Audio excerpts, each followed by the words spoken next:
Hey, welcome to the Tuesday show. I'm Ultra David.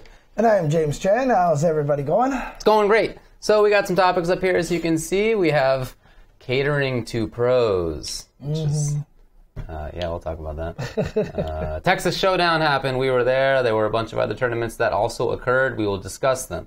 Then we'll talk about the Dragon Ball FighterZ patch. By the way, it's out. Oh, it dropped already? It did. And just before I left, I saw that my Steam was updating itself. It was a 2.9 gig patch. Ooh. So I haven't actually had a chance to try it yet, but I have read a little bit on Twitter about what's going on. So okay, well, I mean, they did add. Well, we'll get to it. We'll get to it. We'll get there. Yeah. Though that's what we're going to be chatting about. But let's start off with this first thing: catering to pros. Right. So how did this come about exactly? So we had some esports from some prominent esports personalities. Esportsmen in the fighting game community, talking a little bit about how the fighting game community might not be able to succeed as well because we don't focus enough on the pro players in a way, because they're the ones that get sponsored, they're the ones that have the logos all over their jerseys and all this stuff like that. So, you know, the more stream time they get, the happier the sponsors are, the happier the, you know, I'm talking about sponsors in terms of like the teams like Echo Fox, et cetera, are to see their players on stream all the time. So our events should be more invitational based. You know, we should have the pro players on there guaranteed all the time. And, you know, some people brought up amateurs, and, you know, the response was, well, if they want to have a chance, if they want to have the opportunity to play pro players, then put on a separate amateur tournament and like have two of them come out of there to be able to get into the pro tournament and then play the pros that way. Right. So they basically have to fight for the right to play against the pros. Right. So yeah. What do you think? Well, I think I would place the origin of it even maybe a little bit further back with Richard Lewis on. He's been both attacking and defending himself like a lot lately. Yes, on social media. And so I feel like the real genesis of this was not like, how can we help the fighting game community? It was more like lashing out. Right. And in lashing out, maybe some other people agreed with the general idea, but I really think the origin of it was like him lashing out against people in the fighting game community who he believes have been attacking him.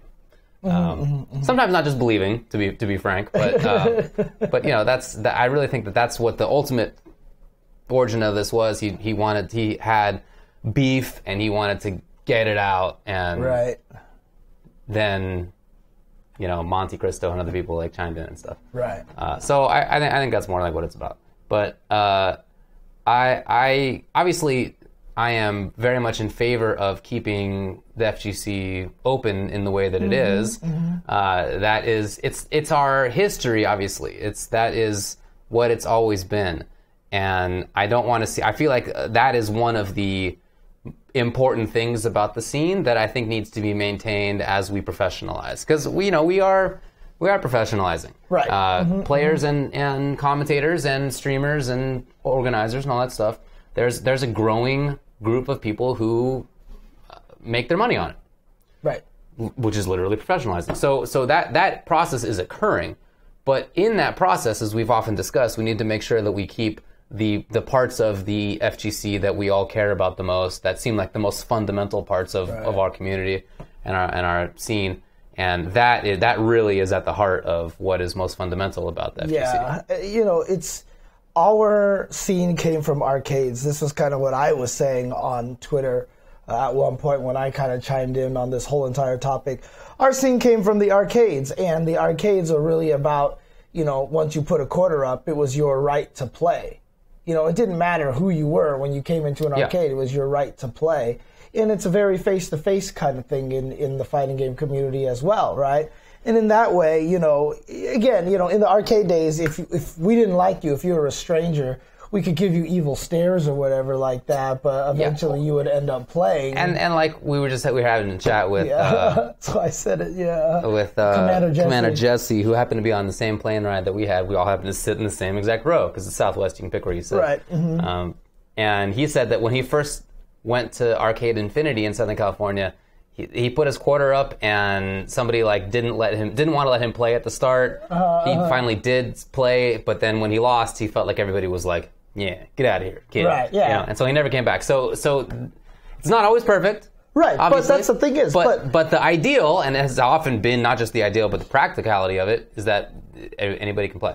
Right, but the thing about it is, even in that story, Jesse still played. He did still play. He still play, and like I said, we can give you the dirty stares. We can be like, "Yeah, get out of here, kid," but you always could come back, and you could always keep challenging if you wanted to. And in fact, a lot of players earn that respect in arcades by being terrible and coming back and continue to play. Yeah. You know what I mean? As long as you put the quarter up, there was no way we could stop you from playing. No one ever grabbed your quarter, threw it back at you, and said, you can't play because it's a commercial establishment, right? Yeah. So it was you just can't do that, right? Right. But regardless, that kind of mindset still pervades, and also the face-to-face kind of mindset, which is why the fighting game community is not, VIPs behind roped areas, et cetera, and the fact that anyone who plays, it's like putting up a quarter is like paying your entry fee now to a tournament. As long as you pay your entry fee, you are allowed to play. And that's it. I don't care if you're Daigo. I don't care if you're Justin Wong. I don't care if you're Knuckle Dew or Problem X or if you're Joe Schmo. Mm-hmm. If you paid your money, you're getting put in the bracket. You're going to play just the same. You're going to play through the pools just like everybody else. You're not going to have any special training areas or anything like that. You get the same thing as everyone else because everybody is a player and everyone's equal. Yeah, and the lines between who is a pro player and who's an amateur are very murky in the FGC. There's no professional league. There's no exclusive league, maybe more accurately, like there is in Overwatch and League of Legends, in which the members of certain teams are the only pro players. Right. Other than that, there are some semi-pros. There are like collegiate, whatever you call them, pros. I don't know that they're pros, but you know what I'm talking about, collegiate players. Right. Mm-hmm. And then there's like the amateurs. Then there's Joe Schmo. There's everybody else. Right. There are some pretty clear, bright lines. Mm-hmm. And the FGC, that is definitely not the case. It's not just that that's because anybody can play. It's also just because there's not enough money in it for there to have been developed a core group of players who are making wild amounts of money. There are like 3, maybe 4 people who have made wild amounts of money on FGC. Right. Everybody else is in this kind of nebulous block where some people have made more money, some people have made a little bit of money, and there's like it's kind of all moving around constantly. Mm-hmm. And so it would be very difficult, I think, to decide where the line is between a pro player and an amateur player, because I'll tell you, there are players who are sponsored, who are on teams, who still have jobs, secondary actual jobs. Are they pros just because they're sponsored? Because they're on a team? Because that's not actually their job, right? It's not their profession. At the same time, there are people who make it their profession who aren't on a professional team. Right. I don't know where you draw. I mean, even like Knuckle do right now, that's what I'm thinking of, yeah. It's obviously he's one of the best in the world, but there's no, if you were just going to be like, all right, you got to be a member of X and Y team to be in whatever pro league, he's not part of it right now. Right. So I don't think that it's as simple. I felt like there was a good explanation of part of why, even on top of the history that our scene has, that we don't have the clear pro versus amateur divide, was some people I saw on Twitter talking about how it's an individual game versus a team game, and how individual sports oftentimes don't have that clear divide between pro and amateur. In golf and tennis, it's not as clear. Obviously, you got the true professionals at the very top, but in the middle, there's kind of like a nebulous spot, you know? Because in teams, they control it, so you have to get on a team. Yeah. So it's very clear, but individuals, it's almost like writing music, You're just like throwing your hat in there and just trying. Anybody can kind of Anybody do it. Can do it, as long as you got the time and skill and whatever. So I think that's a really good way to put it, because we have many of the same dynamics in the FGC that tennis and golf and whatnot have. And I guess the individuality of the game is probably a big part of why. Right. So again, it's just to say that I really don't think that there's an obvious line in most cases between amateur and pro players. There's really only a few you can point out as like the obvious pros. And so it's futile, I think, to try to draw a line in the way that they seem to want to. And plus the other thing too, for me, just the implication of, okay, then give a tournament to amateurs so that they can, two of them can qualify so they can try to join the pros. Yeah. That makes it sound like it's a privilege. Right. It would literally be a privilege. Yeah, it would be a privilege to play the pros. And to me, I think that's their right. Again, from the fighting game community, this is kind of how I said it exactly on Twitter. It's their goddamn right to be able to play these people. If you end up, matched up against Daigo in round 1, that's just how it works. And you got that opportunity, and it's cool. You get to play against him. That's what a lot of people like about the poker scene, right? Sure, poker's the same way. Right, even in games like tennis, right? Like if you're not good and you just barely qualify into like like a Grand Slam, you could end up playing Federer in first round. Yeah, you could. That's just the way it is. Right. And yeah, sure, they have qualifiers to get into there, but that's just because you can't have more than 64 people in a Grand Slam. Otherwise, that thing would run for 10 years. I get basically, it. Yeah. right? There's a different thing. It's a time. Right. It's a time issue, right? So it's a different kind of setup. But everybody has the right to try to get to that point. You know what I mean? So, and another thing too is just that. Oh, what was the point that I wanted to make? There was something else that I said on Twitter as well. It's just that. Oh shoot. Oh, my brain just kind of slipped right there. Well, while you're thinking about it, I remember you bringing up that point, and we discussed this in the car a little bit, but I feel like it's in a state of nature kind of situation, the pros in League and Overwatch wouldn't only be playing against the pros, they'd be playing against everybody. Right. That's how the game was on launch. And so instead of it being a privilege for amateurs to play against the pros, the reality of those leagues is that the privilege is the right is that everybody gets to play against each other, and instead they've carved out a set of privileges for the professional players so that they only have to play against each other. Right. So rather than it being the case where pros get to play against each other, that's the state of things, and then maybe an amateur can play against them, that's a privilege. It's totally the opposite in reality. Right. So I feel like that recognition is something that folks in esports don't have, or maybe want to avoid for marketing purposes. But I really think that is more of the natural state of things. It's just that they have constructed barriers to playing against the pros that I really don't want to see, and I think would be impractical in any case in the fighting game scene. Yeah. So. And again, it's one of the coolest things to me that in the fighting game community that we have tournaments of 5,000 players. I mean, what other gaming scene can even talk about that? 5,000 entrants for Street Fighter V at one point. Evo's the biggest open tournament in the world. Right. And, just to be able to say that, pros and amateurs alike, everyone throwing their hat in the ring, it's very much like poker kind of a situation. Yeah. The WSOP, you could end up at the table with a bunch of pros and everything. And, if you do beat one of the top players, it's not a fluke. I mean, it's just straight up. It's just how it works, right? I mean, if a top player gets beat by some random person, that person's not that bad, right? They can't be. It's just never going to happen, Yeah. right?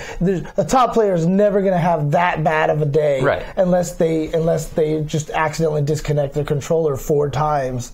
And the other person was like, I'll take every round, Or like Myers on the internet, maybe his router just dies. Yeah, exactly. Which did happen. Yeah. But yeah, other than that, obviously, you're right. And then just guys like Mena RD, he was never a pro last year, in 2016, 2016 SCR, when he first really kind of showed up on the scene. And, he'd been playing a little bit and stuff like that, but he only got to that point because of the open tournament scene. Punk only got that way because of the open tournament scene. He got to do Red Bull Battlegrounds, and that's where he kind of got his shot. And he never traveled that much. In fact, Jesse was saying that Art kept calling him the East Coast best secret, and he just never wanted to travel. Right. Finally, he did. In high school, yeah. Yeah, well, yeah, he was in high school, exactly. Yeah. But, it's always that situation. All these guys come from nowhere. Just instructively, I'm looking at the Texas Showdown top 8, and I can recall a time, many cases not very long ago, when all of these players were the upstart randos. That's not true. I don't actually recall the time when Ricky Ortiz was, because that was before. Yeah, I was going to say, yeah, you do. I don't. It's before my time. But everybody else here, I can recall a time a year and a half ago for Mena, most recently. But I remember when Chris T was starting up, and we thought he was the random online Ken who would just do random uppercuts. He was terrible. He was bad. And think about Snake Eyes winning his very first tournament, which happened to be Evo. He just showed up and he did it. Yep. There was no pre-existing watch out for this guy, or let's only invite these top players. In which case, he wouldn't have been there to win Evo. Right.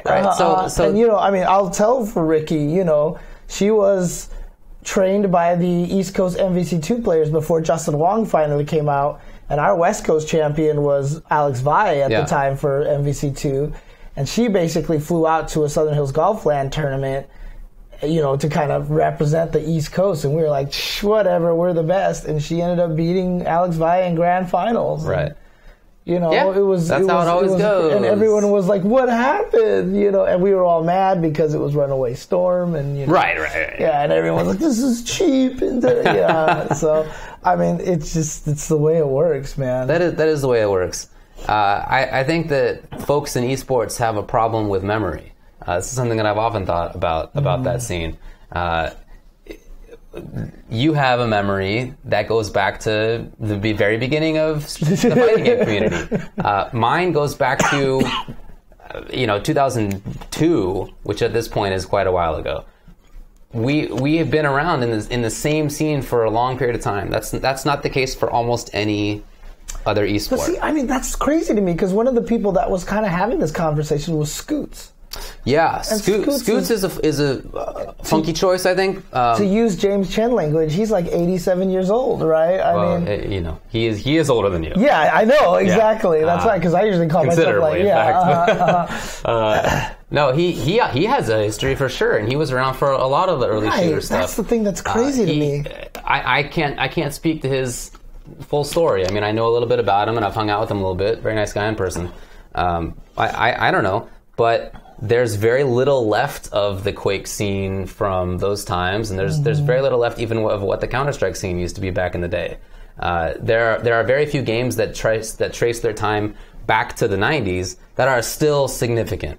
If anything, it's maybe StarCraft Brood War, which has come back kind of lately. Right. But the StarCraft scene, puts its roots at about 99, 2000, something like that. That's the oldest extant esport is that. There's nothing else that really compares with the FGC in terms of the scene's history and memory, and all that stuff still survives. You're still around, and I'm still around, and we are influencing the people who come, whether we even intend to or not. The people who come into the scene pick up the things that were already in the scene, and so it's self-perpetuating to some degree. That's what we're all fighting for, to make sure that never goes away. Of course.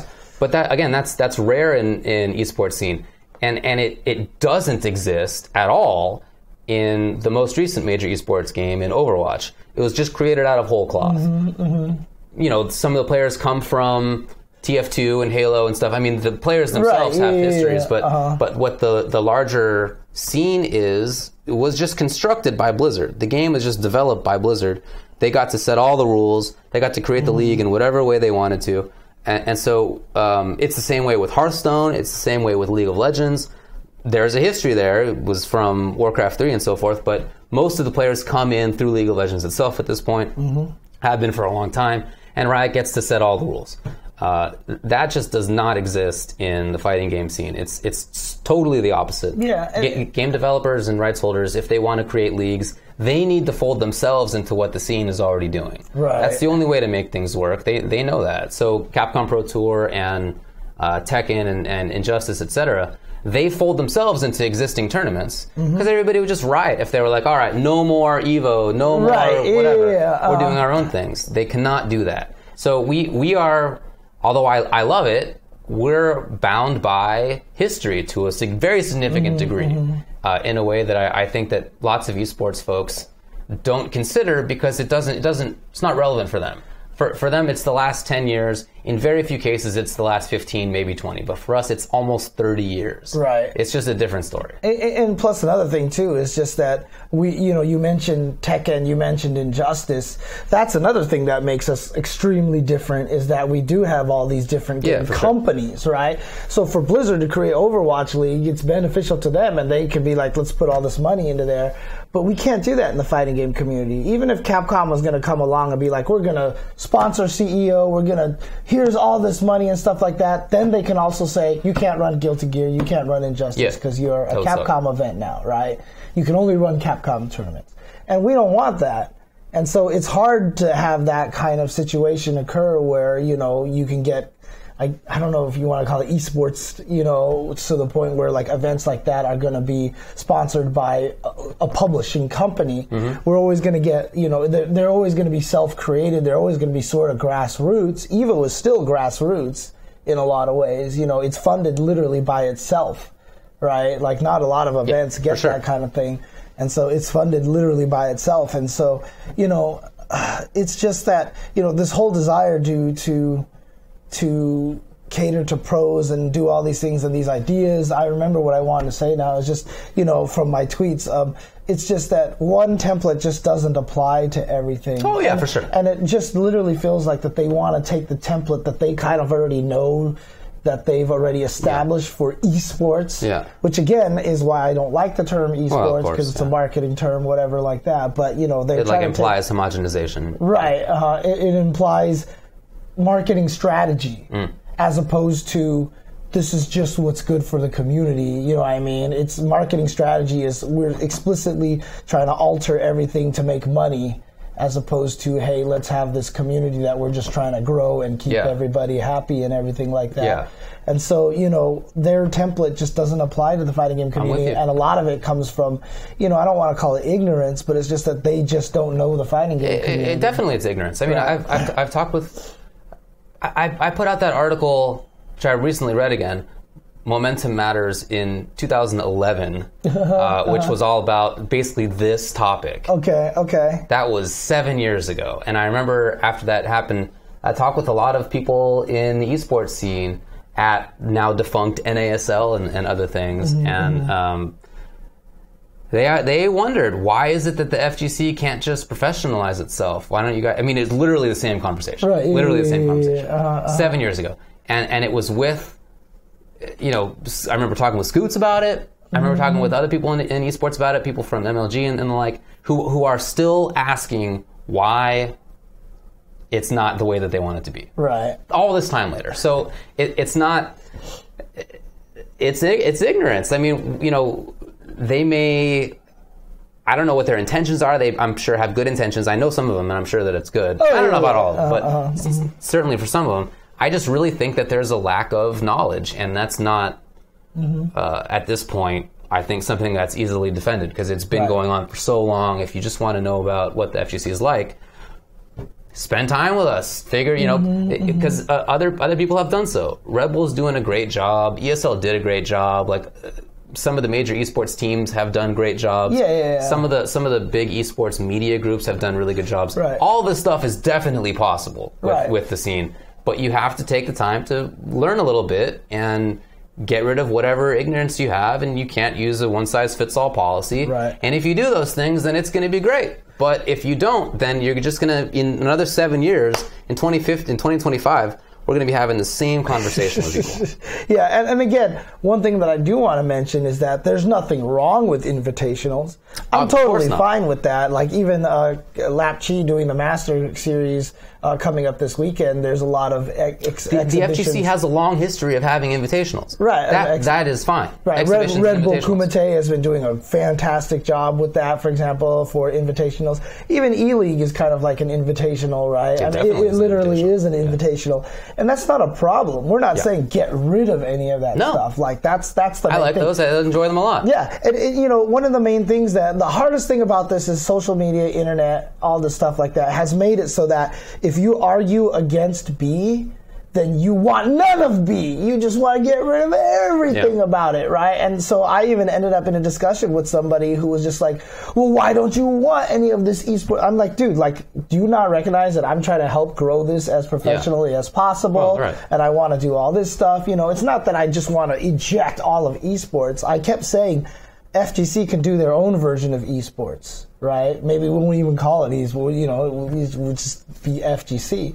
Like, we want to grow it. I want to see pro players make money too and everything like that. But the thing about it is, I don't want to be the one to select who is the pro player to make that money. Of course. Right? I want to let the scene decide that just by tournaments, right? And so Mena RD is going to be able to come out here, win a ton of money, and change his country. Like, literally change his country, right? And if we had only invitationals, that would have never happened. Right? And so the whole thing is just like, I do want to professionalize it. You know, I've definitely been on the side of esports here and there from time to time because I do want things to grow and I do want it to become a big kind of like, you know, industry that people can watch and appreciate and everything like that. It's just, I don't want to do it the same way that everybody else does, in their template, et cetera, et cetera. So even while I argue against all this stuff, there's still parts of it that I am, you know, trying to embrace in a lot of ways. I don't see any conflict with that. Right. I haven't seen a conflict with that in a long time.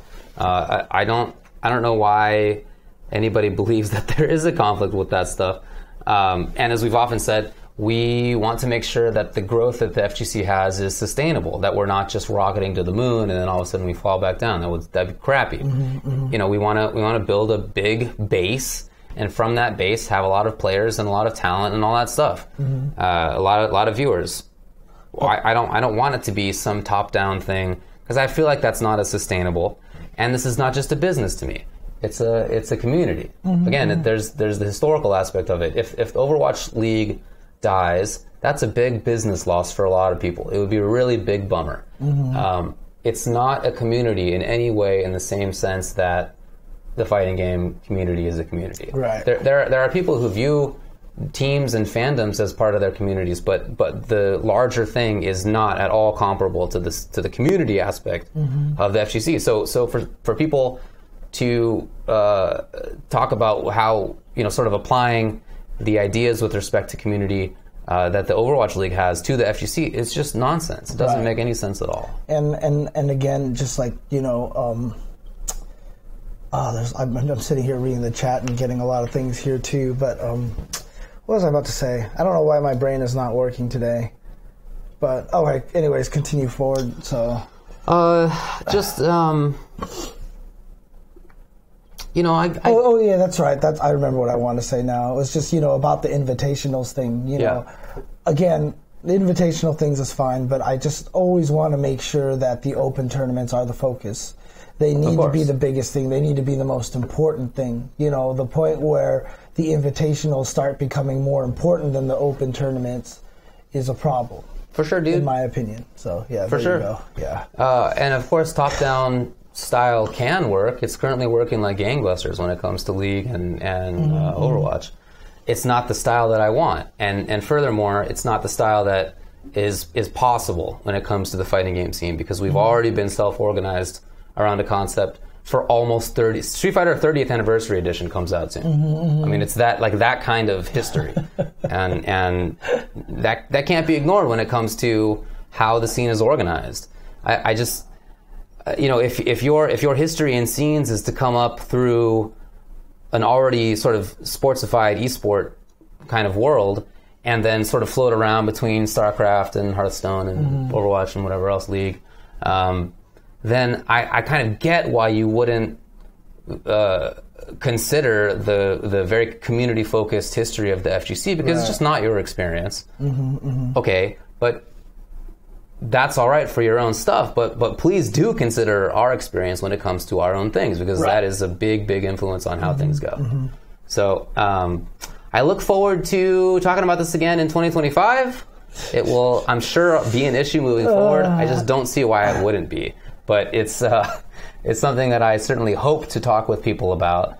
I've talked with them about it for that long, and not just in 2011 and now, but in all of the years intervening. And when we've, you know, when I did MLG commentary, when we did ESL, a bunch of times we did ESL. I've talked with people involved in both of those things about this. They ask me, about this stuff. It's just an ongoing topic, and not as many people as I would like have learned the lessons that I think are not that complicated, right? To be honest. So. And yeah, definitely some groups have done a good job with that. They have. It's totally possible. Right. Exactly. So there's, I don't have anything against working with anybody. Just make sure that you're not attacking our friends and saying that the way we organize the scene is stupid. And so, right. Exactly. Yeah. Exactly. Then you'll be golden. And and it might be just a few voices, but these are very prominent voices. Right, and that's the main thing, and it's prominent voices coming from an ignorant standpoint, an uneducated standpoint, and so it's just tough. It's tough listening to somebody, shit on something that you've been working on for 30 years. I mean, for me, almost literally. Indeed. And just to hear someone saying that you guys don't know what you're doing, et cetera, even though we're in the Mandalay Bay Arena, and we're doing fine. Nobody can take that away from us, kind of thing. So, so. Alrighty. Okay. Yeah. Right. History matters, everybody. Yes. Pretty hard. It's pretty hard to like what if you were to organize a giant campaign to go take over a country in the Middle East, and you'd be like, hey, guess what? Next year it'll have a democracy. It's just, come on. Learn a little bit from history. Come on. Oh my God. It's not that tough, I really think. But, so things go. I mean, it's not even just esports and fighting game community or whatever. No, that's the whole world. It's just what you know is what you know, and you think that that's what's going to apply to everything. And, I even said this on Twitter as well, that, at one point in time, that's why, we even had a whole episode. We were mad at the Smash community for, trying to do the skip the pools and the VIP areas and all that stuff like that. And it was that's not how the FGC does things. And we were doing the same thing. We were trying to apply one bucket of... we were screwing up. Yeah, we were trying to apply one template to everything. Yeah. And then after a while, I was like... This is the exact same goddamn thing, right? They can do whatever the hell they want. They don't have an arcade culture. They can do whatever the... I mean, it's important to have introspection and take criticism seriously. Right, exactly. Change how you think about things. And I wouldn't... Nowadays, whatever they decide to do, I'm like, go for it, dude. That's you guys. That's what you want to do. So. And, by the way, it's pretty cool that Bardolph's in here. What's up, bub? Yeah, that's right. Because you know some of these folks, too. Yeah. I'm not concerned that anybody's going to be taking over. It's obviously not going to happen. That's not my point is not predicated on that at all. It's more that I don't want to keep having the conversation of people sort of looking down on the scene or thinking that we can change drastically or wanting to apply their ideas. It's just a frustrating thing to hear. Yeah. So I'm not worried that they're going to take over. It's more like that I don't want to hear it anymore, right? That's it. Yeah. Is that fair enough? Yeah. There you go. Okay. Well, anything else you want to say on this topic, or do you think we kind of went long enough on it? You learn one thing from history. It's that not that many people learn from history. That has to be a quote, dude. I'm sure it's there's much better stated there's than some variety of that quote that's sure out there, but otherwise, I'm going to attribute it to Ultra David for now. So I think that's actually pretty good. So except, I missed a good funny joke opportunity where now I have that statement in a way that's totally de novo. I'm the first one ever to have said that. You get the point. All right. Let's move on. So this weekend, we had Texas Showdown take place. And, this is an event that we are at. And I kind of like the idea now that events that we are at, I kind of like to talk about it on a grander scale before we get into the results and everything like that. I know I mentioned this a lot on the stream itself, et cetera, and I like to give this kind of talk on history stuff, but Texas Showdown was awesome this year, right? They did such a great job. Javi did an amazing job on it. The production from Panda X Gaming, from Level Up Crew, everyone did a fantastic job. And it makes me super happy because, again, this history kind of aspect to it is that, Texas Showdown was always one of the biggest events in the community. And not only was it one of the biggest, it was like one of the major ones. And a lot of the players from Texas were some of the biggest players, For the CVS2 and the Guilty Gear era, Texas was super dominant. Kenso was there, David Hem, a.k.a. Asian Hitler, who would probably have to change his name now. I would hope but so. Yeah, I mean, he literally was an Asian guy with that Charlie Chaplin mustache, so that's just how it happened. But, Kamui Mopreme, both of them were super good at, and Fubar Duck, really good at Third Strike, et cetera, et cetera. Texas was a powerhouse before, and there was always EVO on the West Coast, there was Midwest Championships on the North, ECC East Coast Championships on the East Coast, and then Texas Showdown on the South. And it was run by, Javi back then. It was literally run by those guys back then. And so it was always one of the powerhouses. Texas was that non-coast that was always trying to battle with everybody, and they were one of the top areas for fighting games, you know. And in the ensuing years, Texas has kind of fallen off. Now, I'm not saying talent-wise, but I'm just talking about awareness-wise. They haven't had any events down there. The players don't get a chance to travel as much, but they're still great players down there coming out all the time, right?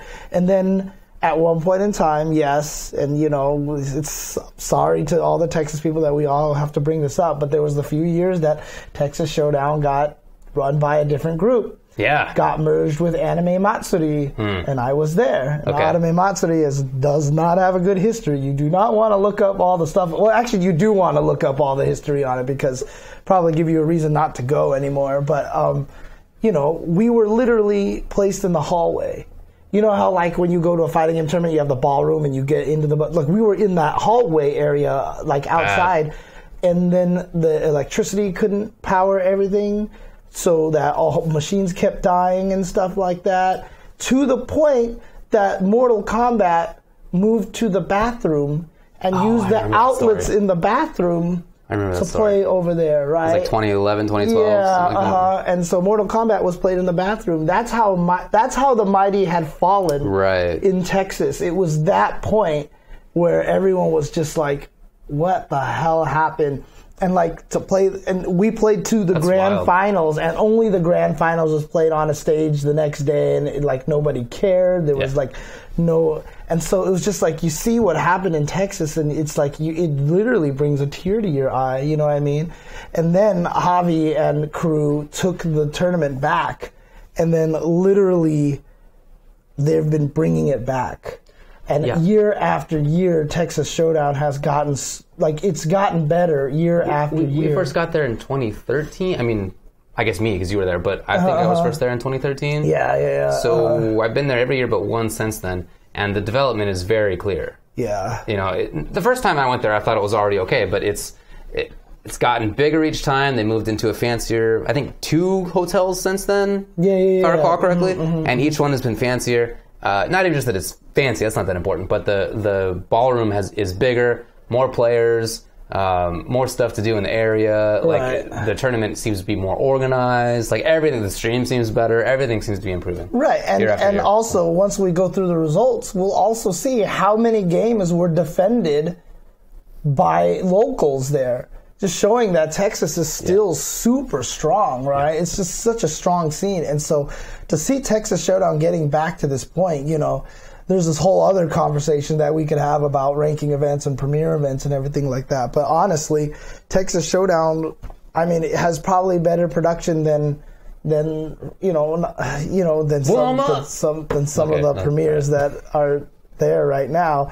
And so, I really feel like that they deserve a kind of chance at that, to bring that glory back to the South, and so I'm super proud of Javi and everybody who works at the tournament. I mean, he has an awesome staff. He does. And they've been there year after year. Like, I've seen them, all the 5 years that we've been there, except for the ones, the same guys running it over and over and over again. Chris and, Yeah, and it's just, it's awesome. So, yeah. They do a good job. Yeah. Hopefully, they can...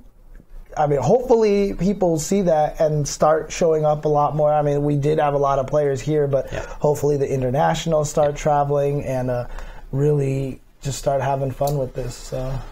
That crowd was the loudest that I've heard in North America since, aside from Capcom Cup and Evo, a while. I mean, that's because of one man. I know. That's because of Kaba, you know, but shout outs to Kaba. You want to get to the results? Yeah, let's do that then. Street Fighter Arcade Edition here. So, again, a lot of strong players for this. This was a ranking event, so a lot of people did travel out here for this.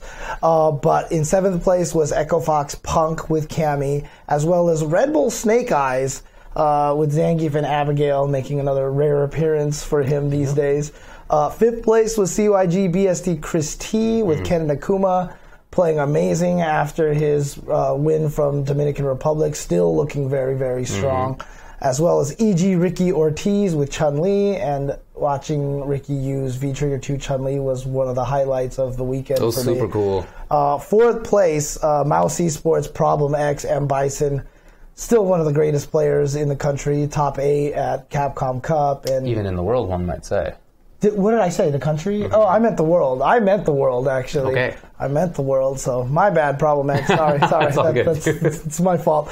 I'm being a total old man today, right now. So, 3rd place, Rise Smug with Balrog, getting some crucial points for himself. 2nd place, Knuckledew, Guile, Cammy, Armika. Knuckledew, obviously, just one of the best. Pretty players. good. Yeah. Probably, dude, half the plane ride with me, you, and Jesse was just talking about how great Knuckledew was. That's true. But 1st place, Rise Mena RD with Birdie, and, he is still on the grind. He doesn't even need to do any work. He's in Capcom Cup already because he's last year's winner, but he is definitely not taking a break, and he is going out. Awesome player, man. The stuff he did against Knuckledew was super, super impressive to me. He is an amazing player for sure. They do play that matchup a lot, and he also plays against Kaba Guile a lot, but it was, again, it was awesome play. Knuckledew, sponsored by My Wallet, brought a little smile to my face. AFDJ Knuckledew, haven't seen that tag in a while. I just think that's funny because that is his... Actually, it's his wallet. The fighting games is his it actually is his day job. Yeah, it is actually his day job, so it's not like his day job is funding the fighting games. It is the fighting games funding the fighting games. So My Wallet makes sense. It's a virtuous circle. Winners finals was actually Rise versus Rise, which was pretty cool. Yeah. I was also happy to see Chris do well with Ken last couple weeks, but also very happy to see him pick up Akuma. Not that he's been just picking it up, it's been happening for a while, but I think that probably is the better idea long term. Yeah. So that was pretty cool. And I heard Snake Eyes thinks Abigail sucks, but I don't know. The way that when I was talking to him about it, it's you can tell he just doesn't have that personal connection with the character, and doesn't seem like he wants to get that personal connection. He played Geef on his way into the top 8, and he did do all right with Geef.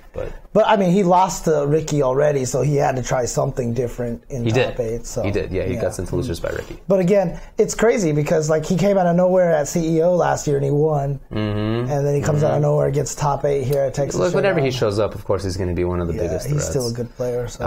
And also, you talked about the Chun-Li V-Trigger 2, but just in general, Ricky doesn't play the game. We heard from Sherry that when she was playing against Problem X, Problem did the V-Trigger 2 command grab, which installs a bomb on you. Ricky did not know that that's what it did. And a bomb was going to explode. She didn't know there was going to be a bomb. So, that's the level of just she's super talented. Yeah. You just do it. Oh, my God. And like I said, that also spawns a whole nother conversation because this was a conversation we had with Sherry where it's just about the emotion, the science players, and just like how Ricky is just so much from that old school crowd, as is Snake Eyes, to be honest with you. And in fact, they had an exchange that Sherry was like, what the hell about? Because Ricky did air legs.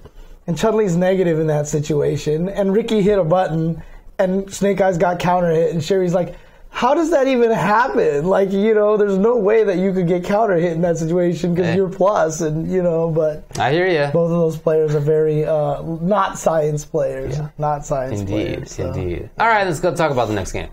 All right. Let's... Diagon Valley. Why do you not want to scroll? Dragon Ball FighterZ top 8. 7 places were CLN Yohoshi with Gotenks Kid Buu Vegeta and Doza with the Gokus. 5th was Shinku with Bardock Cell Kid Buu and PS Arcade Beyond Toxin Goku Black Android 18 Vegeta. 4th was NRG Super Noon with Kid Buu Cell Vegeta. 3rd was PG Nakio with Kid Buu Goku Adult Gohan. 2nd place was NRG Hook Gang God with Goku Black Piccolo Vegeta and Cell Piccolo Vegeta. Winner was EG and Chris G with Bardock Trunks Vegeta. Right. And it was interesting because after Hook Gang God got sent to losers by Nakio with a crazy Nakio comeback. I think it was a solo Vegeta comeback, or no, it was a solo Adult Gohan, sorry. Solo Adult Gohan comeback. And I was talking to Hook Gang God, and he was just like, he was so mad after that, and it just kind of like power charged him. And look, I didn't actually get to see a lot of it, but I heard that he just kind of blew up everybody to get to grand finals. Yeah, he did. He 3-0'd Nakio in losers finals.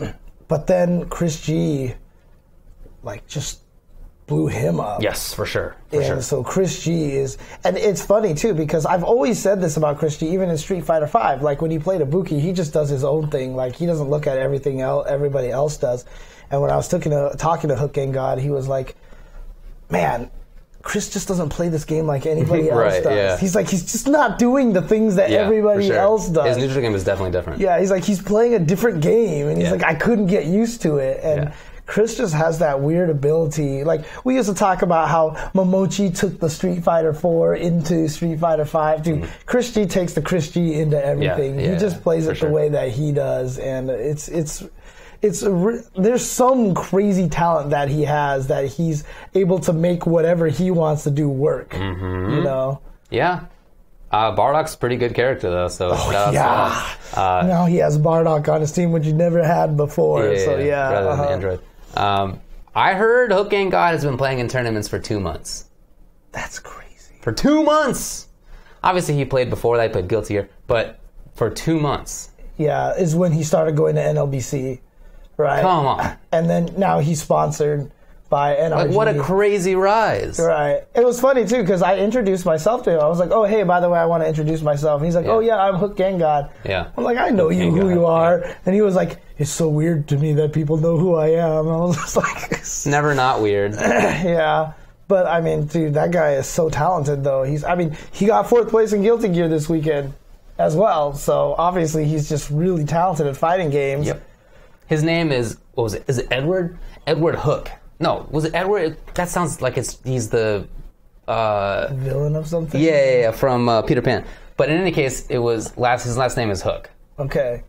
So he literally could be Captain Hook if he became a pilot. Yeah, Eduardo. Is it Eduardo? Okay. Okay. Something with an E. Anyway, Hook. Right. I just think that's, first of all, cool last name, but it's like a better understanding of why he came up with Hook Gang God. Apparently it was his last name plus one of his friends would talk about like gangs and gods and whatever, and they just combine whatever two nonsense. I'm not going to lie, when I first heard the name Hook Gang God, I honestly thought he was Korean. Hook? Oh. No, because I thought of the tire company, Hankook, I forgot I think that's what it's called, but like, that's what it made me think of. Okay. That's what it made me think of, and I was just like, I thought he was Korean. But all right. No, negative. Half Dominican. It's a good ass name. But he's obviously saying that Piccolo's not very good, because it didn't work out for him against Chris G. Yeah, like I just, I don't know what he does for the teams anymore. But it was cool to see that both NRG players did well, 4th places. Also very happy to see Beyond Toxin get 5th place. Yeah, and an NRS player. Yeah, an NRS player. And Shinku, Texas player who did really well at Battle for the Stones, and also... Yeah, I should say that it wasn't seeing his face, it was just seeing the name Hook Gang God that I thought it might have been a Korean reference or something like course, that. Yeah. Okay. Yeah, and good job to Dawn. That's cool. Yeah, absolutely. Showing why she deserves her spot. She's in one of the leads for the Beyond the Summit, so... Good for her. All right, let's talk about Tekken. Tekken 7. I got to do some commentary this weekend for Tekken 7. Sammy Fish, he deserved a lot of spots because he's been working hard on Tekken as well. He didn't get to do any Tekken commentary this weekend.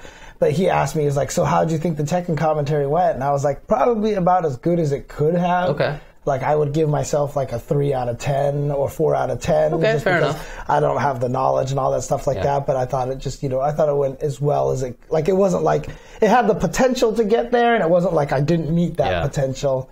But I'm going to keep working on it, I'm going course, to keep practicing on that. Sure. So yeah, honestly, the thing I found out that I knew going in there was just, it's the history.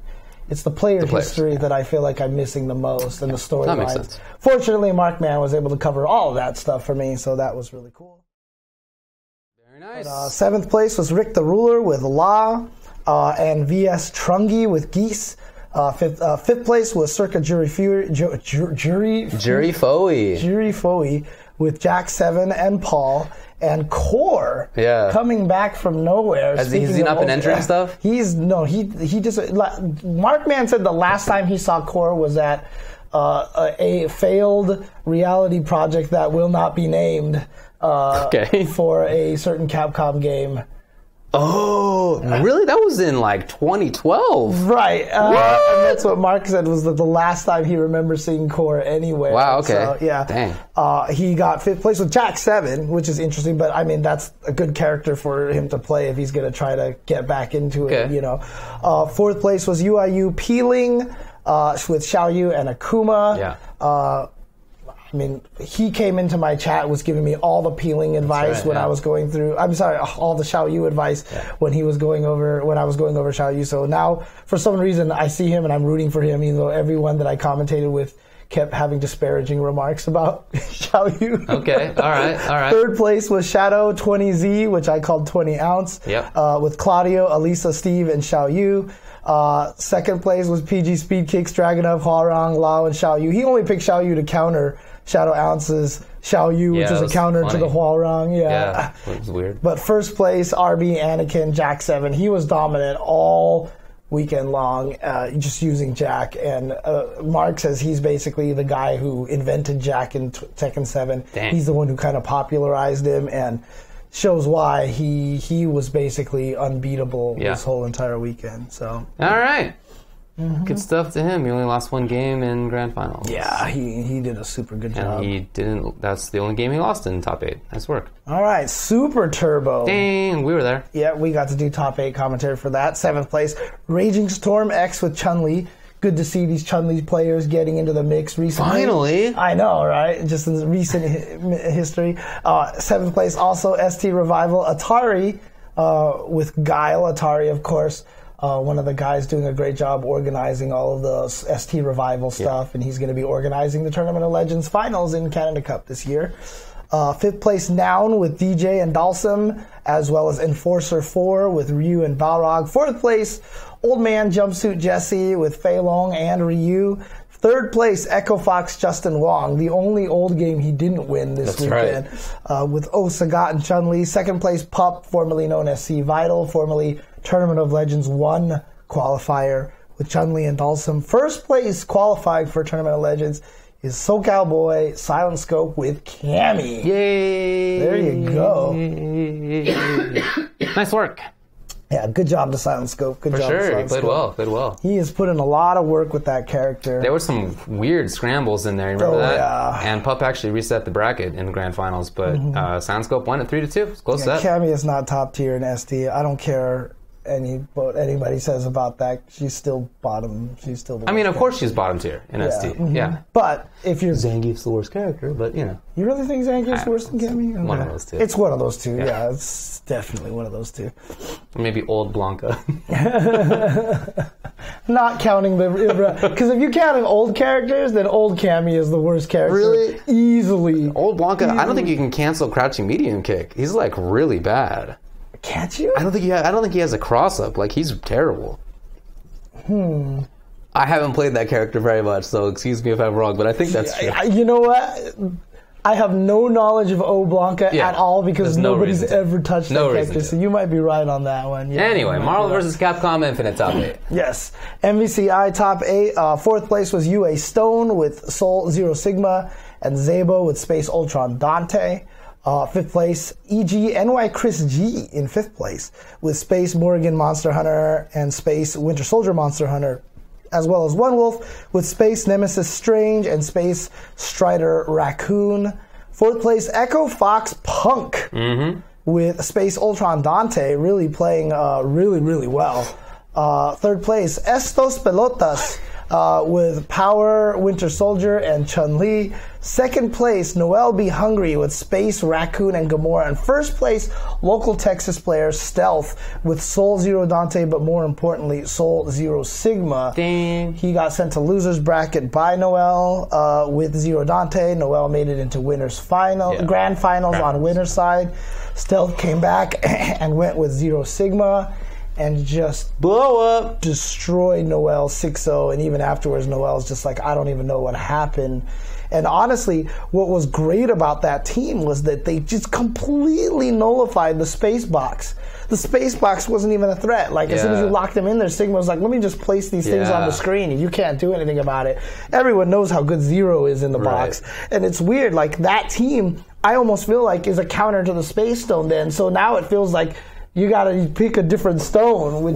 You're seeing more, maybe not in this tournament, but I feel like in general you're seeing a little bit more power, a little bit more soul. And I think a big part of it is that many of the strongest characters can fight from the box pretty well. You talked about those two, but Hawkeye fights from the box pretty well. Dante fights from the box pretty well. Like there's a lot of characters that fight from the box. So So Noel has made top 3. He's gotten to winners finals so many times, and then lost twice in a row, or something like that. But he finally got in the grand finals this time, and then he gets 6-0. This guy has been he's been grinding it. He has definitely been being heartbroken repeatedly here. But Stealth got 4th place at Battle for the Stones. Yeah, that's true. He's a super good player. And he got wasn't he in top 8 in Dragon Ball as well? Was he? Did we just say that? I think he was. Or no, I'm thinking of Shinkun. No. My bad.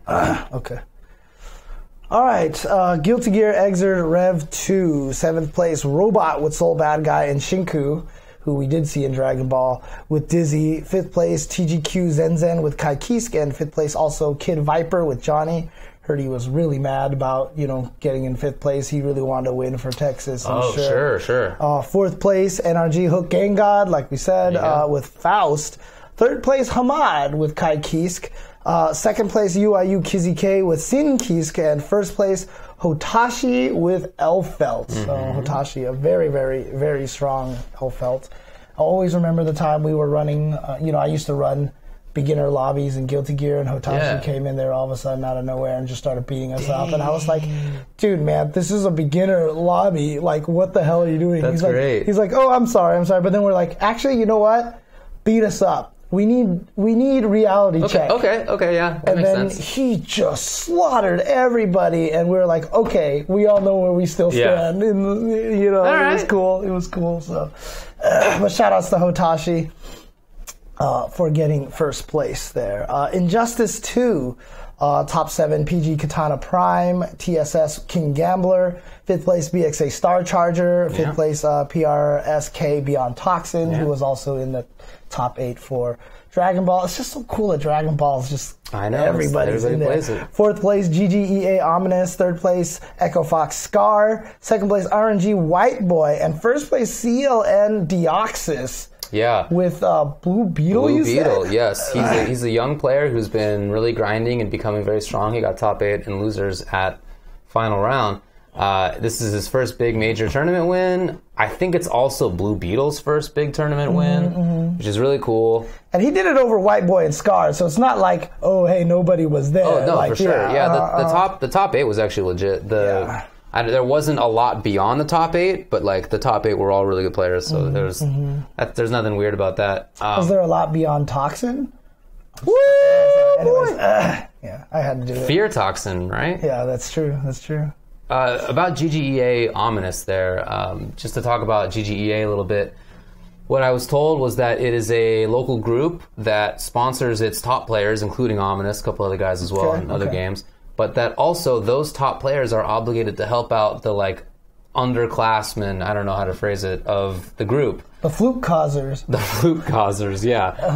help train them up. So it's both a sponsor, but also it's a way to help bring up the next set of players at the same time. Yeah, I really like that. That's a like community sponsorship kind of thing. That's a really cool idea. Super cool. Super cool. Yeah. Yeah, everybody was good. It's a good one. Katana Prime insisted on playing Harley against an Aquaman, who was ominous, who super freely 3-0'd him when he could have played Wonder Woman, but that's KP. So, all right. Killer Instinct, 4th place. Trash Heavy with Eagle. 3rd place, with Eagle, cool, okay. With 3rd place with Julio, with Riptor. 2nd place, Fireliger with Riptor. And 1st place, UA Base with Spinal and Mira. Shout out to Fireliger, who doesn't come out to events anymore. He officially announced his retirement a while back, but he lives in Houston. Right. So he was like, okay, I'll come to this. King of Fighters, cool 14th. 14th. Because I was looking at the 4th place winner there. Stealth. So Stealth is playing King of Fighters 14 with Yamazaki, Shine, and Nakaruru. 3rd place, El Rosa with 4 different teams. Dang, King of Fighters was sick. 4, Violent Kane with Kill Robert Iori. And 1st place, Uero Asamiya with Yuri Athena Iori. Alrighty. Under Night and Birth EXE Latest. 4th place, Squid with Phonon. 3rd place, KPB JDR with Hyde. 2nd place, Neon with Nanase. Ooh, I'm going to have to go back and watch this then just to pick up some Nanase. Did she get buffs? She's super good. She won a big Japanese tournament a while ago, but I just don't know what her new buffs have done. She's got some really interesting stuff when I checked it out. But 1st place, Beta Dude with Hyde. Cool. So there you go. Good event. Shout outs to everybody. It was fun. I had a great time. Texas Showdown was great stuff. Yep. So. And Fireliger did get engaged recently. Oh, That's nice. True. Okay, cool. Yeah, congrats to that. And Javi also blew him up during the raffle, too. So. Oh, that's right. Yeah, he won the T-shirt and he threw it to Fireliger and he was like, you can't fit in this thing. Dang! Wow. But then he gave it to his fiancée, so, it worked out. So, So there you go. Okay. Alrighty. That was Texas Showdown. Again, fantastic tournament. Lots of fun. Had a great time there. One of the tournaments that's really on the rise, honestly. Like I said, I mean, definitely had better production value than some events that are in premier status for, Street Fighter and stuff. So. Alrighty, you want to take a break then? Yep, let's take a break. When we come back, we'll get to a bunch of other tournament results. We'll also talk about the Dragon Ball FighterZ patch, because I actually want to hear about the stuff that you've been hearing. So, all right. I saw you, Broly. I saw you there. What up, Broly? I just never got a chance to stop by. Yeah, I was running around, and you were talking to people, and exactly. So, hey, man, good to see you. All right. Cool. We'll see across the room. Yes. All right. We will see you. We'll be back in just a little bit. All right.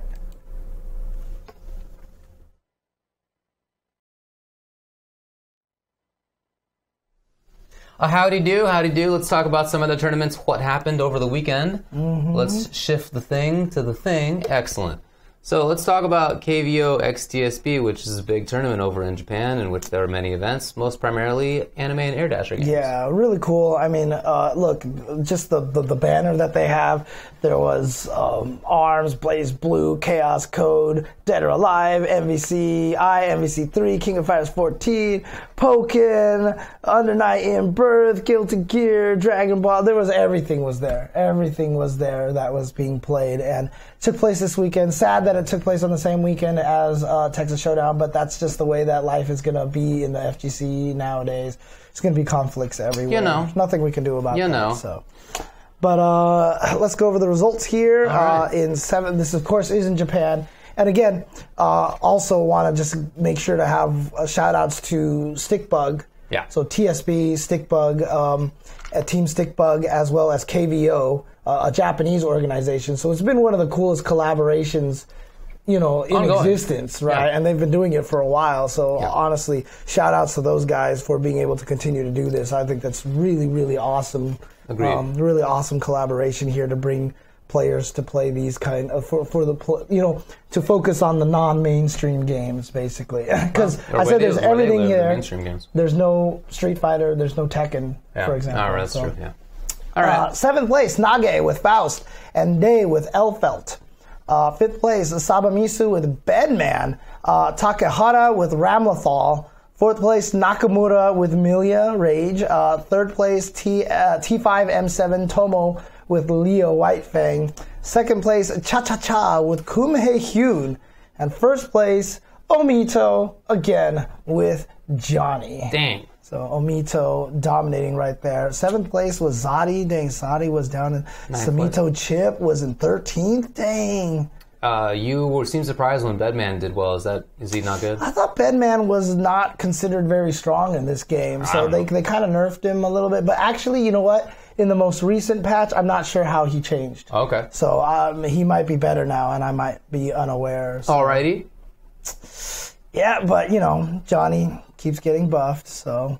Hey, that guy who came to the U.S., Daru Ino, is there. He got 17th place. Yeah. Dude, I guess this is like Year of James right now, right? So, because, Cammy and Manat didn't get nerfed. Johnny's not getting nerfed. I play Kid Buu now. Kid Buu didn't get nerfed, So, this is a good year for me. So yeah, it's like pre-today for me when... Abigail was great, and Android 16 was great. Oh, yeah, that's right. Yes, Okay, Dragon Ball FighterZ. This one, I definitely need to go back and watch. 7th place, Mokimoti with A21, Trunks, and... Look, there were 8 Vegetas in top 8. I'm not even going to name the third person on everybody's team. They all have Vegeta. Yeah, they all have Vegeta, so I'm just not even going to name them. So it's Mokimode with Android 21 and Trunks, Sanaru with Gotenks and Cell, 5th place Koji KOG with Hit and Android 16, and Tahichi with Teen Gohan and Tien, 4th place BNBBN with Kid Buu and Cell, and CO Dogura in 3rd place with also Kid Buu and Cell. 2nd place, Superboy Cho with Ginyu and Android 16. That's the one I need to watch. Okay. I need to watch to see what this good is. And 1st place, of course, CO Goichi with Bardock and Cell. Yeah. And someone actually noted that one time he lost to Dogura at final round and got sent to loser's bracket is the only set Goichi has ever lost in this game. Correct. So we are seeing some stupid domination right now from crazy. This guy. Yeah, and it's like the conversation from one of the, I forgot which fighting game developer was talking about, but Goichi really just makes you have to reconsider how you even designed your whole game. Well, apparently the local scenes, there's word that they haven't been happy that he's been dominating as much, and that they say that he's making it boring. No one wants to play. He's killing the scene. Yeah, which is terrible. Come on, by the way. Yeah, stupid. Get over it. And then Kazunoko kind of was like, no, man, keep playing. There's no way that it won't be exciting as long as with the best players there. And then I guess there's a Japanese phrase that's wash your neck and get ready, which is basically an implication that they're going to come and chop your head off and stuff like that. Dude, I don't know. I thought that was kind of a sick little euphemism that they have. But yeah, no, that is cool. But yeah, he definitely played well. I went back and watched the top 3. Oh, you did? I haven't had time to watch the rest yet, but I definitely intend to, especially Koji KOG, to see Hit doing well again. Because I was worried that, Superboy's Ginyu was just going to die, and it was just Android 16 and Vegeta doing all the work. It was mostly Android 16 and Vegeta doing the work. Damn it! Okay, It wasn't nothing. There were definitely some series where he had extended pressure with Ginyu, but it was rare. I feel like a lot of the times he was Ginyu, he was just jumping backwards, trying to find something, right, trying to have the Vegeta assist, give time so he could set something up, Right. But against Goichi, even though he had extended Ginyu pressure a couple of times, it was a long time before he finally found an opening. Right. It was eventually he found a Dragon Rush, 20 seconds into pressure or something like that. Yeah. So it didn't seem like it was that effective. It was more, it was definitely more 16 Vegeta. Right. Yeah, was that this weekend? There apparently was a 5v5 tournament, a Guilty Gear tournament somewhere. And I don't think it was at KSB, TSB. There was a 3v3 at KSB. Yeah, there was a 5v5. Someone just sent a link that it might have been a few weeks ago or something like that. But Ogawa entered that tournament just by himself. He had no teammates. Yeah. And he won. Yeah, okay, wow, that's wild. That was someone reacting to Goichi's dominance. That's right. Okay. Someone just told that story, basically. Okay. He entered a 5v5 tournament, and he had no teammates, and he just basically OCB'd every team and won, dude. Wow. That's ridiculous. Oh, that was in 2009. Okay. Oh.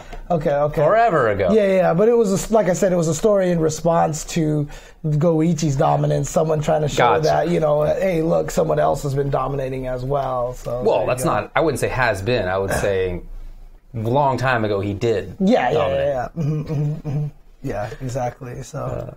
There you go. I mean, recently. It was recent. Recently, in 2009. Dude, hey, I said recently Americans have been playing Chun-Li That's players. the joke. Right. Yes. So recently, that is recent for me, Burning Pyre. Come on, dude. 2009 is hella recently. Street Fighter 4 just debuted very recently. Sometimes I really feel like, wow, did you know Street Fighter 4's out? Like there's sometimes I've like had these moments where I'm like, wow, I can't believe they made an SF4. Right. Still happens to me. Yep. I assume I'll be 80 and still thinking that. Oh, man. Smash Wii U at KSB. Fourth place was Masashi with Cloud. Third place was Nishia with Captain Falcon. Second place, Kome with Shulk. And first place, Shutong with Olimar. All right. Pokemon DX. Oh, this is going to be fun. Fourth place, Apollo. I know there's so many events here. No, I just mean you pronouncing the name. Oh, 4 is Apollo with Chandelure. Third place, Nakuri with Blaziken. Are you worried about the Pokemon or the Japanese player? Little column A, little column B. Okay, second place was Subaton with the Pikachu Libre and Aegis Slash. And first place, Tonosama with Decidueye. How'd I do? I think you did all right. I think you might have called him No Curry, but that sounds pretty good. No Curry? What? Oh, no, I said Noah Curry. Oh, did you? All right. Yeah, all right. no Well, nice Curry. work to you. Nice. Okay. King of Fighters 14. Mad KOF in fourth place with Blue Mary, Shune, and Haidern, one of the new characters, and also Chang, Shune with Haidern. Dang. Third place, Panda TV, Nai Wong with Leona, Vice Mature, Shune, Vice Leona, and Haidern, Vice Leona. Second place, Sanwa M with Benimaru, K Iori, Kula K Iori. And first place, Score with the brand new character Naj, Haidern, and Mature. Dang, and there's in fifth place, Hamatai had Naj in a couple That's teams. cool. Seventh place also had Naj. So is she? I heard she's really good. I heard she's really good. And Haidern seems really good too. There's a lot of Haidern out there. The new characters they said were all surprisingly like almost bustedly good. Really? Oh, wow. Yeah, Haidern. No, it was Oswald that had like these ridiculous like one bar like just like 50% damage combos and stuff like that, or 50-60% damage or something. Okay. Kuime Enbu. Third place was Matsuda with Chon and Hoto. Second place Gamera with Choryu and Juniku. And first place, Saginomiya with Choryu and Kaku. So I guess Choryu's a good character. ARMS, third place, Shingoru with Mechanica. Second place, DTN. Shato with Dr. Coil. In first place, DTN Pega with Max Brass and Min Min. Under Night in Birth, seventh place was Hinamori Fuyuno with unknown character. Kure with Yuzuriha. Fifth place was Nishine with Orie and Renko with Hilda. Fourth place was Notes with Carmine. Third place Hishigata with Wagner. Second place Goenasi with Phonon. Okay, that's the one that's going to throw me off. First place, this one, Ushu Hito with Seth. There you go. Ultimate Marvel vs. Capcom 3. Yeah. There were some U.S. players that made it out there, like Angelic and stuff, but, he said he was a little rusty, so unfortunately, he's in the top 8, so he got 5th place right there with Wolverine, Virgil, and Shuma Gorath. First place was Pito Faya with Deadpool, Phoenix Wright, Rocket Raccoon. Third place, Mia with MODOK, Dante, Dr. Doom. Second place, 7110.T with C Viper, Doom, Amy, and first place Viros with Hager, Scroll, and Frank West. Yeah, I went back and watched a little bit. Oh, yeah? Okay. Just because I was like, wow, those are some wonky teams. Or teams from, 2013, like Viper, Doom, Amy. And everybody was a little bit rusty. Okay, for sure. okay. It was definitely not top-level Marvel 3, but it was cool to watch. It was really cool to watch. Okay. Blaze Blue Central Fiction, I guess there was only 3v3 teams, and the youngster team won it with OJA Rikutoi, or Rikutoi? Let's get out of here. Okay, fine. Super Smash Brothers Melee, first place was Zoma Noah with Fox. Blaze Blue Cross Tag Battle Exhibition. Yeah, this is what I wanted. So, third places were, because it's an exhibition, right. Centered with Wald and Gordo. Let's go Wald. Third was Notes with Gord and Kanji. Okay. Second place was CO Fenrich with Jin and Ruby. Oh, wow. And then Hinamori Fuyuno won it with Gordo and Ruby. So 2 Rubies in the top 2. I don't know really anything about how that character works. We'll talk about the game later on. It's coming out very shortly. Right. Dead or Alive Last Round was won by Teru Rock with Lei Feng. Marvel vs. Capcom Infinite. Fourth place was SH with Ultron Jetta Power Stone. Bonshu in third place with Ultron Morrigan Space Stone. Second place, Shakureze with Morrigan Venom Space. I butchered that name. And first place, CJA Yuki with Dante Dormammu Space. Mm-hmm. Yeah, man, there's so many games here. Chaos Code, new sign of Catastrophe, 2v2 teams. First place was undecided, PORD Celia and Manji Celia, Tukai, and Arcana Heart, 3v3 teams. Did you miss Marvel Infinite? No, I just said Marvel Infinite. Oh, my bad. I didn't hear you. Yeah, I was literally just doing that, so. Might be. Yeah, Yuki, a.k.a. Cyber Japan agent. Okay. Is like maybe the best player in the world now because he won Evo Japan. Same guy, huh? Yeah, Okay.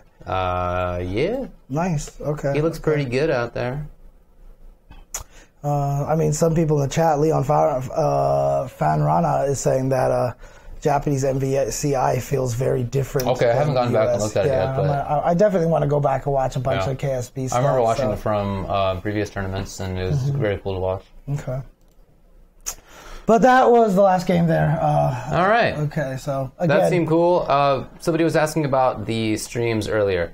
And I know that Anime Illuminati was what the English stream was on, so that was what I went back to catch some stuff on. Did you do the archives? Have they put them on YouTube yet? I just went to the Twitch and you just watched the video. Okay. Yeah. Okay. But also KVO Japan 2018 was a stream. Team KVO Japan. KVO Japan 2. Just, look it up on shoryuken.com article. They have all the links there. Okay. All right. Let's talk about the old Smash Summit. That's right. So Smash Summit. This is actually pretty cool. I watched part of this. Oh, you actually did get to see some of this, huh? I did see some of this. Nice. Okay. I would not describe myself as having seen all of it. Okay. Smash Brothers Melee. This one is the crazy one, right? Yeah, that's the only one that I watched. 7th place, VGBC AMSA with Yoshi. 7th place, also C9 Mango with Falco. I guess he only used Falco? He didn't use Fox at all? I think that might have been in top 8. What's that? Oh, only in top 8, right. 5th place, TSM Leffen with Fox. PG Plup as well with Sheik, Samus, and Fox. 4th place, Liquid Hungry Box with Jigglypuff. 3rd place, PG Zane with Marth.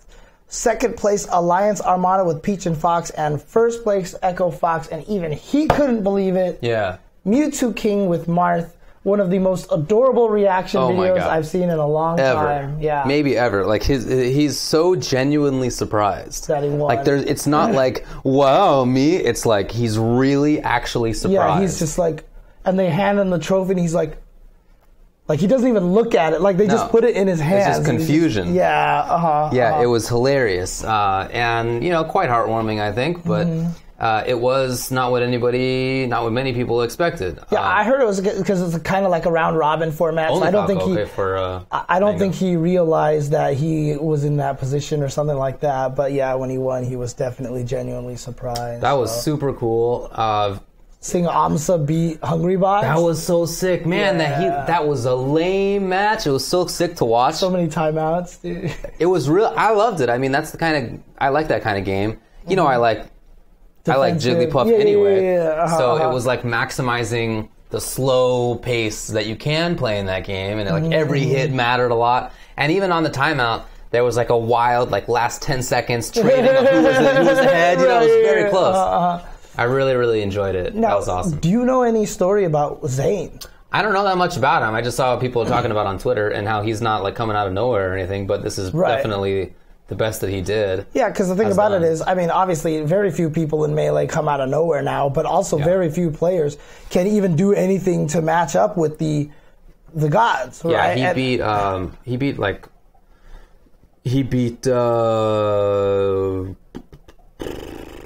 Plup and Mango. Yeah, Plup and Leffen obviously are two players who have been, knocking on the door of the gods for a long time. And if you look at top 8, it's all the gods and, Leffen and Plup, who are basically virtual gods at this point in time, as well as AMSA, who's always been a strong player from Japan, and one of my favorites because he uses Yoshi and the egg, and I just love his egg use, and Zane. So Zane has only played Melee for 4 years. Dang, he's a baby. Dang, he's been only Some playing of these dudes are on 17 years now. Yeah. I mean, this is an interesting one, too, awesome. because I know, you've talked about how, like, when the scene gets bigger, you have a better chance and stuff like that. And, there's been new players coming into Smash and everything like that, but they still haven't been able to get past them. But, maybe Zane is, like, one of those guys, So he came in after the Melee Evo drive. Yeah, Wow, that's that's amazing. Yeah, as a new player. That's amazing, yeah. I'm really happy to hear that. It is really... I mean, again, I'm no expert in the scene, but it's really encouraging to me as an outsider to see that there's players doing so well relatively recently, and that there are still some upsets, that it's not everything is predictable.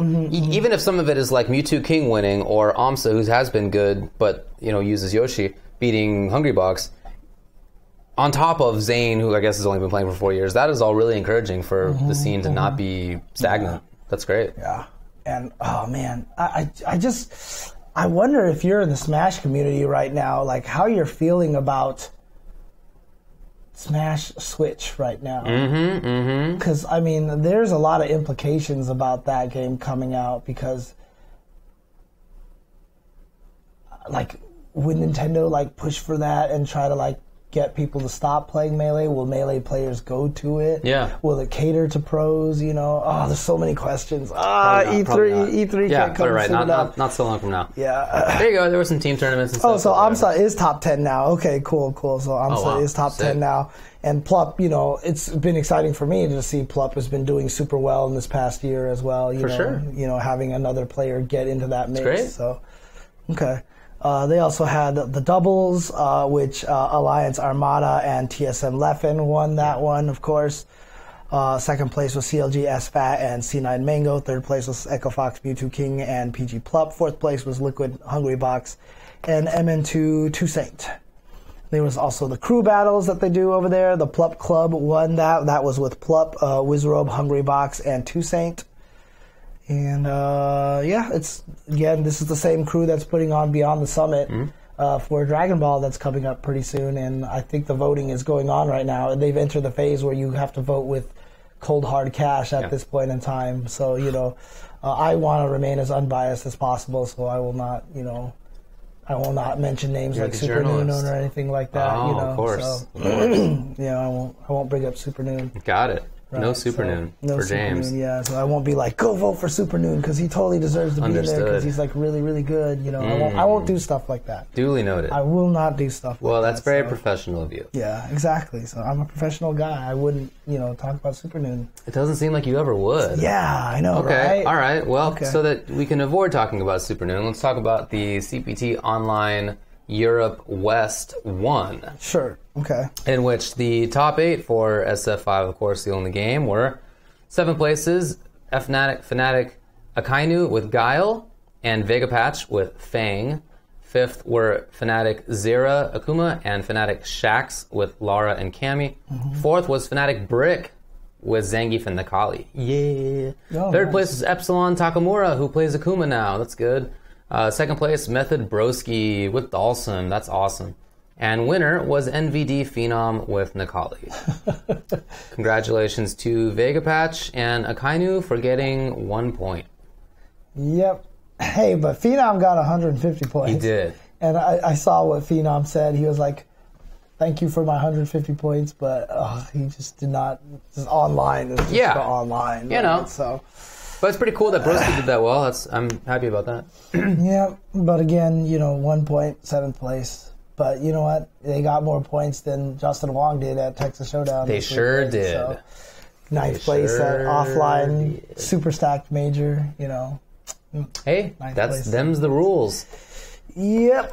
All right, that's it for tournament results as far as I know. Okay, that's all I got. So cool. Let's talk about some fighting game news coming up here. Yeah. So, let's see. What order do I want to do this in? There's a lot of little things going on over here. Well, one of the cool things was that they've officially announced that training mode and versus mode will be in on Street Fighter 30th anniversary. They've officially announced it. Okay. And they said it's going to be a day 1 patch. Right. So, but I also think that they said that the downside. I think versus mode was going to be only on like, or no, was it training mode was only going to be on 4 of the games? Correct. The ones that are going to be online, right? So Correct. there's no training mode for Champion Edition or Exactly. or Alpha 2 or Alpha 1, which is really... Alpha 1 is kind of the shameful one because there's some goofy combos you can do in that game. So, but I will say this much, having had some hands on it with like save states and stuff like that, it's not hard to replicate training mode. All right. So All right. there you go. Hopefully that'll happen. But yeah, I'm happy it'll at least be there for some of the games so that I can look for my frame kills on Third Strike. Okay. But one of the cool things is they even said during the stage select, they're even going to show whose stage it is. I don't know, little things like that I just love. Because I was always... I mean, I remember having a conversation with... who was it? It was Corey Bell, right? How in Street Fighter 4, how we tried to take all the stages and assign it to certain characters and stuff like that, you know. And like, I'm just obsessed with weird things like that. What do you think I'm going to say about Q's stage? What Q stage? He didn't have a Q stage. There was no Q stage, right? Well, it was Dudley's stage. Right. But with Q music. Right, exactly. That's the one that he showed up on. So it might be listed as Dudley/Q. Could be. Because they always like shared it, right? There's always 2 characters that shared a stage, right? Not always. Like Hugo was only Hugo. Like there are some that are. That's true. But Ken and Alex. Ken and Alex might be the only one. Well, don't Yun and Yang technically share a stage? That's the true. rooftop as well, right? Right? Yeah. So okay. Yep. Training mode and versus mode are in a fighting game. That's right. Day 1 patch, dude. That's right. So, let's see here. So six games in the AnimEvo lineup have been approved for the side stage stream. Okay. We talked a little about this last week, but we have official 6 games here, which are going to be King of Fighters 14. Okay, that makes so sense. they will get some side time. Samurai Showdown 2. Wow. Which, in my opinion, is... I'm not sure I'm really all that happy about that one. Yeah? Because it could just be Ukyo.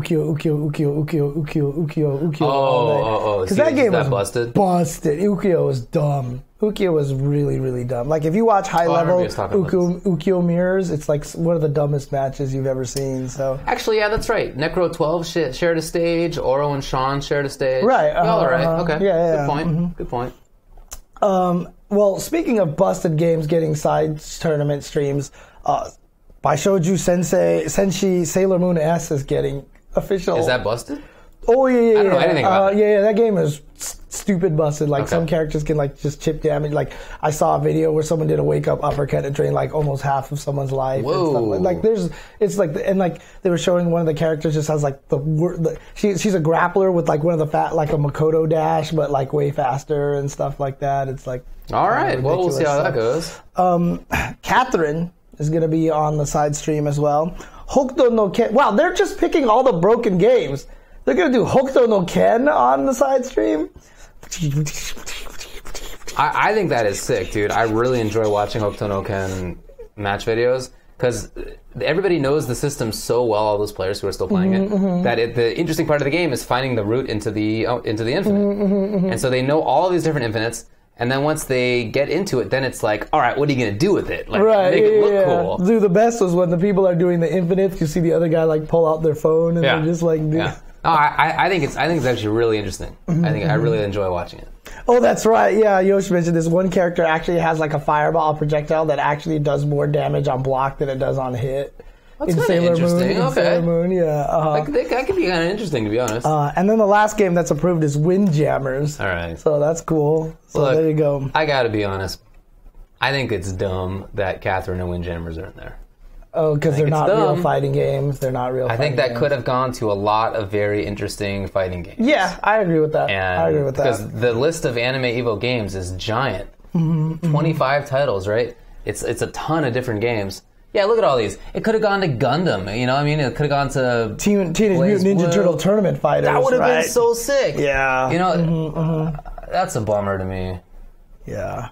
That's a bummer. Yeah, I can understand. And Under Night in Birth hasn't even gotten a spot yet. Yeah, Under Night, you know, that's a shame. Yeah, that's true. Windjammer players never have claimed that it was a fighting game. No, of course not. I mean, it's a fun game to play for sure, and I don't mean to denigrate it as a thing to watch either, but I really wish it had been a fighting game that was chosen. Yatagarasu would have been a good one to put there. Yeah, what about the extremely pink Super Turbo down there? Dude, Tatsunoko versus Capcom would have been That would have been sick. super cool. Yes. Yeah, Tatsunoko. That would have been cool. Haven't seen that game in a while. So, yeah. you know, I'm glad some of those will be on there. I'm not glad some of those will be on there. Mm-hmm. There was a weird glitch discovered in Street Fighter V in the latest patch that, like, after side-switching throws, that, like, some characters get their input kind of reversed. Like, you'll see Rashid run forward, and he hits up forward to jump, and he jumps backwards instead. Huh. Oh, you haven't seen it? Yeah, Not. They posted it, like, if Mika gets you with, like, the... I think it's the spin one, or, like, there's certain just throws that if you back throw them... It's not all back throws, but some back throws, like, if you immediately wake up with a dash and then hit up forward, they go the other direction. And it's new in this latest patch. So, oh, weird. Okay. So hopefully they'll try to fix that. Some really cool... well, let me get to some game news here. So the latest arcade update for Kohime Enbu Ro Rai Rai will be coming to PC and PlayStation 4 this summer. So if you're a fan of the game, now you get the latest updated version at home and be able to play those. There's a fighting game apparently called Blade Strangers. And it's apparently kind of like one of those crossover fighting games again, and I'm not sure anything about it, but it's coming out for the Nintendo Switch. Yeah, and even the article here says it might be a fighting game that most fans are least familiar with. But it's a bunch of characters from a lot of different games coming out on the Nintendo Switch. A lot of different games? Scroll down a little bit for me then. So it says, like, from featuring characters from a number of Studio Saizensen and Nicholas's games here. Right. And apparently it's one of those 2D games that was done like KOF 13. It was started with 3D models, and they rotoscoped them into sprites. So it is a sprite-based fighter. But the most recent announcement was that Gunvolt is going to be in the game. So Gunvolt is going to be a guest character in the game. Gunvolt, of course, is part of the Inti Creates franchise, and so it's not even one of the original ones that was mentioned, so they're going to have even guest characters, basically, as well. So it'll be really interesting if they can get some other characters in there. So, all right. Okay.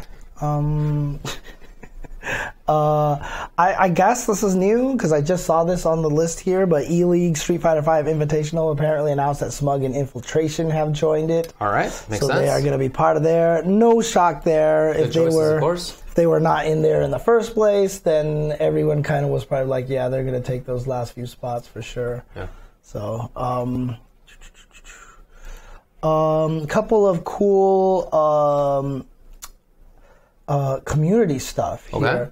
So Core Gaming, of course, you know, he's been putting a lot of videos. He just recently tackled one about how fighting games induce a lot of salt, and just kind of talked about that culture and just how that affects, you know, fighting game players and stuff like that. So check that out if you get a chance. Core Gaming, of course, always putting out a lot of really good content. Yeah, they do good work. Also, recently on Gauntlet TV, I haven't seen this yet, but I really want to see this. Chris Tatarian actually took some time to interview his sponsor, of course, which is Daigo himself. Right. So he got to interview Daigo and just kind of really pick his brain on how he approaches fighting games and all the stuff like that.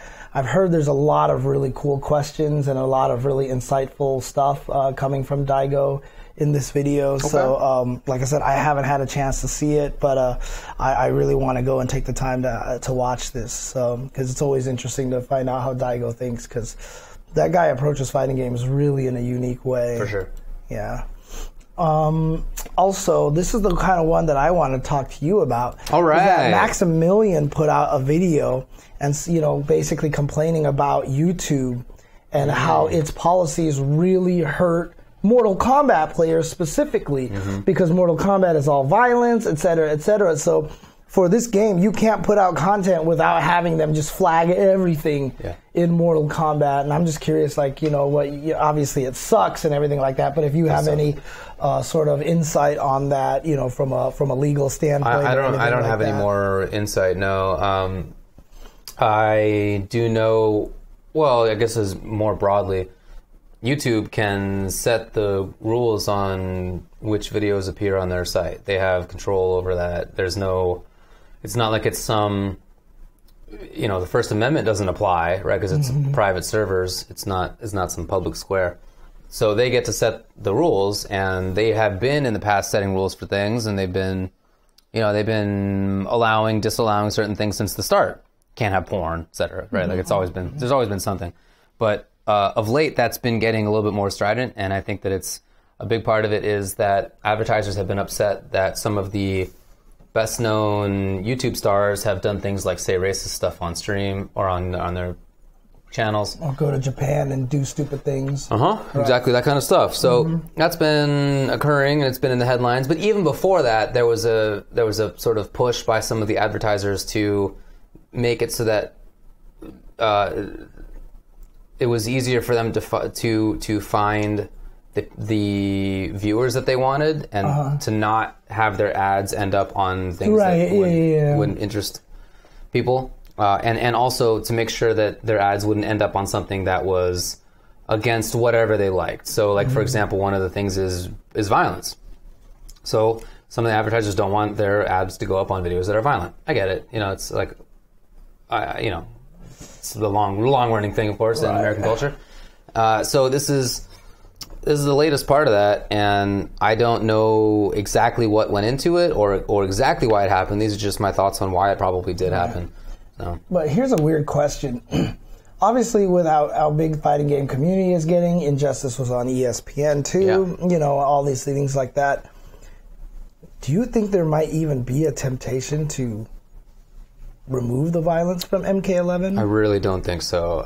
That's their thing since they were created. Because if they did that, then they wouldn't sell. They wouldn't sell. Would be super mad. They'd be super mad. Yeah, for sure. So it's definitely a damned if you do, damned if you don't kind of situation. But they cannot get rid of the violence because that's the hallmark of the series, honestly. What if there's an esports mode that you can enter with a secret code that removes the gore? Well, in MK9, you could turn it on zombie mode, and in zombie mode, there was no blood, there was no fatalities. You kind of look like a zombie, but it wasn't otherwise super heavy violence. But maybe they could just do that, make it so that you get normal round KOs and stuff like that, and no option for fatality at all, or something like that. That may be possible, but I think that would still cause a lot of outrage among their fans. They have even on the esports side of things, huh? Because like I said, maybe not the esports side of things, but they're fans who are fans of the violence, and it would be maybe upset that the company would be self-censoring, right? And then when they watch the tournament and they don't get the fatalities, et cetera, et cetera. So that'd be my concern. Yeah, and as Distant Prego points out, X-rays tend to have gore. Right. So X-rays are pretty wild, actually. Some of them are crazier than the fatalities. Yeah, I'm with you, dude. Some of them have been pretty wild. Doesn't dude from horror movie Chainsaw Massacre, dude, Leatherface, doesn't he stab you and just rip the thing up straight up? He does. I mean, he has a special move where he goes like this and he goes, and he hoists you on it, and then if you meter burn it, he goes again, like way more. Yeah, so it's just inherently part of it. It's not something that they can get rid of even if they wanted to. I really don't think. But I am of course concerned that it would hurt the MK scene because I think it's gonna. There's actually a really big NRS YouTube scene that is not competitive. There are streamers for NRS, not streamers. There are channels for NRS that have 100,000 plus subscribers that I've never heard of or watched. Right. They're not at all competitive. They're just channels for it. So that stuff's going to get hurt. The competitive scene's going to get hurt. I don't know really what is to be done about it, but I'd be really surprised if they tried to do anything for it. If it was on TV. I'd be really surprised if MK11 ends up on TV E-League. Because that's the toughest thing is that MK has the potential to be one of the biggest games in the fighting game community because of the same reasons that like Street Fighter does. It's everybody knows Mortal Kombat, right? So it always has that ability to take that spot, but it's always going to be hindered by that violence. So it's just interesting thing to think about. Scroll up a little bit. Somebody asked me, my tablet's now dead. Can you? Mm-hmm. Which one? Somebody asked me something legally. Did they say at Ultra David on there, or? I don't recall. I can go back down. No, let's go up. Keep going up? Yeah. Okay. Oh, here we go. Oh. Do I foresee a chance that these issues will change if net neutrality is resolved? No, it's not really the same issue. Net neutrality is about not allowing ISPs to like discriminate based on what the content is in terms of how fast they send it to you, or in terms of what the bandwidth for that is. Not really the same idea. I don't foresee any legal change that would compel YouTube to not censor itself. Mm-hmm. I don't think that would really be possible. Okay. I mean, if there's any like proclivity to self-censor or not, it's definitely towards self-censorship because that's safer legally in a lot of ways, right, both for copyright and other reasons. So I would expect, if anything, more self-censorship, and that's like for the reasons I mentioned earlier about advertising, probably even more likely. So yeah, I don't really know what to do about it. YouTube is the only company like it. There's nothing that's even approaches it. Okay. So they have a position that is like unassailable, you know? Like there's not going to be like a secondary YouTube that comes along and is like, hey, NK folks, you can show all of your stuff on ours and we'll be fine. And then YouTube, that new one, it's like the new YouTube, definitely not. Right. Mm-hmm. No way for sure. So, we're kind of stuck with it. And then the problem with it is that even if someone does try to come along and create that, once the advertisers and the money start rolling in, they're going to run into the exact same problem. Yeah, so. Absolutely. It's definitely a more fundamental issue. Mm-hmm. Yeah, Vimeo, Dailymotion, all those things exist. They're just not like that. Okay. All right. It's a really weird thing to say. Yeah. Okay. Some couple of signing news here. Forger Esports has signed Human Bomb. Right. Yeah, so he's on a team now, as well as esports team OG has entered the Smash Brothers ring by signing Swedish Delight. Oh yeah, I heard about that. Yeah, that's cool. Yep. There's a couple there. Probably should mention that Panda Global is announcing a Panda Global Fighters League for Dragon Ball Fighters. So I guess at the lack of a pro series for Dragon Ball, that Panda Global is trying to launch their own. Wow. I don't know any details about it, but it's the PG Fighters League. So let's see here. Beginning this past weekend and running through July 15th, this community league spanning local tournaments, online events, and Twitch sub-only tournaments, including some run by Panda Global themselves, will look to award top 3 placers with temporary sponsorships and flights out to EVO. Oh, okay, so it's actually going to be pretty short term. That's very cool, and the prize is just to get them out to EVO 2018. Why did I say it? I don't know. Cool, though. 2018. It's a long-term investment. 2018 is hella far away. Any tournament organizer can get their event approved on any of Dragon Ball FighterZ 3 platforms. And so tier and point distribution are as follows. So they've got like PGZ tier, locals tier, subs tier, and lobbies tier, basically. So wow, there you go. They're even trying to get people to sub to Nakiel's channel. That's cool. Really cool. Yeah. I guess Texas Showdown was part of that. Wow. I didn't know. Okay, yeah, I didn't even know about that. Okay. There you go. Cool. Okay, so there's that information. Couple of really interesting, figures coming out. Pop Culture Shock always does like crazy figures. They're coming out with this crazy Shao Kahn figure that is just ginormous, basically. But it's also like, I mean, they said it for the price. It's a 1:3 scale. 35 inches tall. And it's $1,500. Dang. It is. So this is only if you are a true fan here that you are getting this thing here. So, crazy statue here. Wow, look at that. It's pretty sick looking, to be honest with you. I mean, look at this thing. Look at these things. But, I mean, you have to be the true fan. Oh, wow, you can take his hat off? Dang, I guess so. I've never seen him without his hat. Yeah, I know. But yeah, this is seriously for true fans only. So if you really, really, really, really think the thing is cool, yeah, you can go for that. But Connecticut is also releasing a new Chun-Li statue as well. Here you go, Chun-Li statue.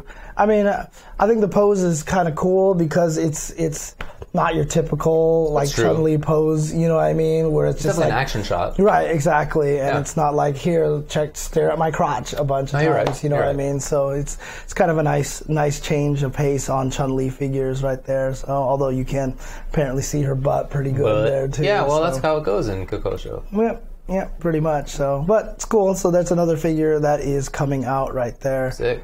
Again, probably it's going to be about $370 or 3 installments of $123. It's weird that just because we came from the Shao Kahn figure, that's like, hey, that actually sounds kind of cheap. It's still pretty pricey though. So still it's pretty pricey. But man, I swear if I was one of those people that just had like infinite wealth, I would just be buying all these damn figures. Because I obviously I like fighting game figures, so I like fighting game figures.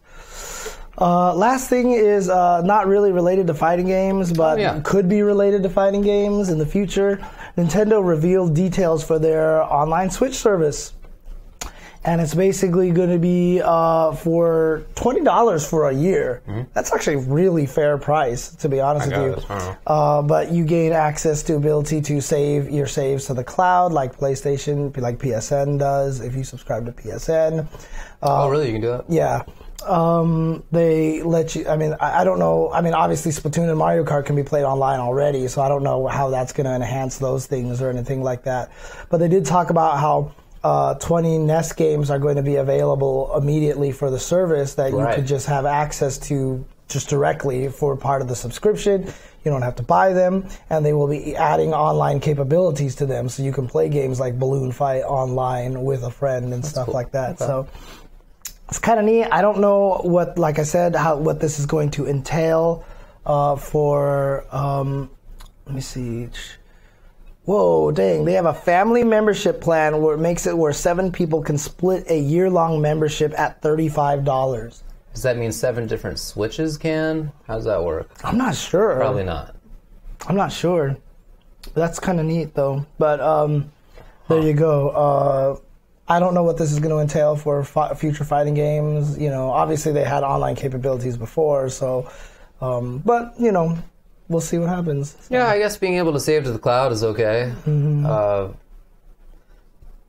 Yeah, I guess I was gonna say I thought that Steam does that, but actually Steam doesn't do that, right? Or no, it does. It does, but only for certain things. Yeah, there are 20 games. There is that 20 games is listed. Let me see if I can get that list of games for you. I know it's out there. See, features, Nintendo Switch online app, Nintendo Enter, there we go. So 20 games are going to come out, and they're going to keep adding more of them at no cost, basically. As they keep adding them, you just get access to them. The ones that are going to be available right away are Nintendo Soccer, Tennis, the original Donkey Kong, the original Mario Brothers, the original Super Mario Brothers, Balloon Fight, Ice Climber, Legend of Zelda. So this is all like super first generation Nintendo games. And then they're also going to have Super Mario 3 as well as Dr. Mario. So it's just starting with those 10 games right here. And there's going to be, those are going to be on the launch titles. I guess there's going to be 10 more that are showing up after that. And then more will be coming out as time goes on. So it'll grow from the 20 and continue forward. So like, yeah, I'm not. I mean, I don't love that. It's a bummer, I feel, to charge money for that. But at the same time, they can probably get away with it. Well, also, it just. I mean, PlayStation was trying to do it for free for a while, but it was just too expensive, right? And so they just had to start charging for it. And I think that's just all it comes down to. So yeah. I don't know. The Switch is definitely selling like crazy, and I'm sure that people will pick this up. I guess I'll do it. I don't know. I want to play online. I want to do stuff. But does that mean if you don't subscribe to it, you can't play Splatoon and Mario Kart online anymore? I don't know. Go back to the article. I don't know if it's that. Yeah, it does. It does. Gameplay, yeah. Okay, thus ending the Switch's free online gameplay. So you do have to pay for this to play Splatoon and stuff like that online now. Oh, interesting. Okay. But it's nice that they're throwing in like those NES games just to kind of ease it. And $20 a year is like no, it's obviously not as much as some, but it's not as much as zero like Steam. Well, I mean, PC games are PC's the best. Yeah, but you also had to spend $1,000 on a PC already. Well, that's true. So it depends on I don't know. It depends on what games you play on Steam. You can play pretty budgetly. Yeah, no, you're right. True. That's true. In general, you are. All the cost for PC comes at the beginning, basically. Right. Yeah. Right. So yeah. I mean, like right now, I want to buy a new computer for upstairs, and it's just like I can't really. Right. It's just not gonna happen. So I mean, you can buy it piecemeal. You can like get a graphics card now and get the motherboard later. Yeah, but that money is going to buying all the parts for a super gun. Okay. So well, up to you then. It's your decision. Yeah. All right. Can you build a PC for the same price as a PS4 and be twice as powerful? I don't know. That seems like it's a little bit too much. I built PCs and I've spent more than twice as much as the PS4. Oh, have you? Okay. Yeah. PCs can be expensive, man. Definitely. So, right. Any case, how much is PS4? Like $350? At this point in time, I really don't know. I think it's $299 now, right? Oh wow! I think so it's $600 for a well-built PC. I don't know about that. Seems like it's maybe not. To be honest with you, I could be. I mean, look, mine was free, right? Dang! Thanks to Amazon credit card. Oh wow, that's crazy, man. Buying all those flights and hotels for Capcom and stuff like that, right? I just built up points to the point where my PS4 was absolutely free. So, and yeah, as Radoban points out, because of crypto mining, graphics cards have gone up in demand. Are you serious? It's a lot. It's by a lot. Yeah. So in order to mine bitcoins, you want like intensive graphics cards. Mm-hmm. So crypto miners have been buying up graphics cards in a way that like actually shot the price up. God! I heard that that's starting to change, that it's starting to come down a little bit, but I don't know how much that has already happened yet. PlayStation 4 Slim 1 terabyte console on Amazon is $320. Okay, yeah, you're not making a good PC for $640. Yeah, there you go. So okay, that's crazy. Why is it graphics cards? Well, I don't know anything about cryptocurrency. I'm no pro, dude. I am staying away from that topic. I want to learn as little as I can about that, to be honest with you. Wow. I just want to stay away from that, dude. If I'm going to be old man Luddite about one thing, it is going to be cryptocurrencies right now. Okay. Yeah, because I just do not want to think about that at all. Yeah. So. Okay, well, that's all I have. Is there anything else that you want to talk about? Any side topics? When we were talking about Dragon Ball, you brought up the nerf to the thing that Apology Man found. I wanted to talk about that. Oh, that's right. Yeah. That sucks. What I don't like about the Dragon Ball patch is I guess we got to mention some of the things. So, Gotank's assist restands are gone. Mm-hmm. EX Leg's pressure sounds like it's worse. There's some stuff that I feel like the scene kind of developed that I feel like is gone or getting worse, like the Piccolo thing you were just talking about. That is a bummer. I understand that developers have an idea of what they want the game to be, and some of them just want to keep it that way. But I don't care about the developers in that respect. Just in the same way that I don't care about the person who wrote a novel.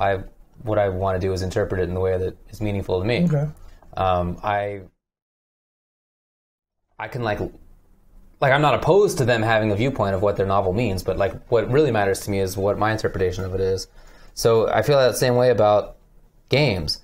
I don't care about what the game developer wanted it to be. What I want it to be is what's fun to me. And what is fun to me is in part the things that I help come up with. Right. I didn't help come up with those in particular, but it's happened to me in the past where things that I come up with or that I find get patched out. And that's the number one example is the jump back throw OS. Yeah. Nobody wanted to get rid of that. Yeah. Like, everybody's been clamoring for a new defensive mechanic, and that was one of the defensive mechanics. That was a nice defensive mechanic that gave people an option to get away from a very offensively oppressive game. And then they got rid of it. And it's just like, why would you get rid of this? I just don't care about that. The death of the developer, like the death of the author. Yeah, I'm down with that.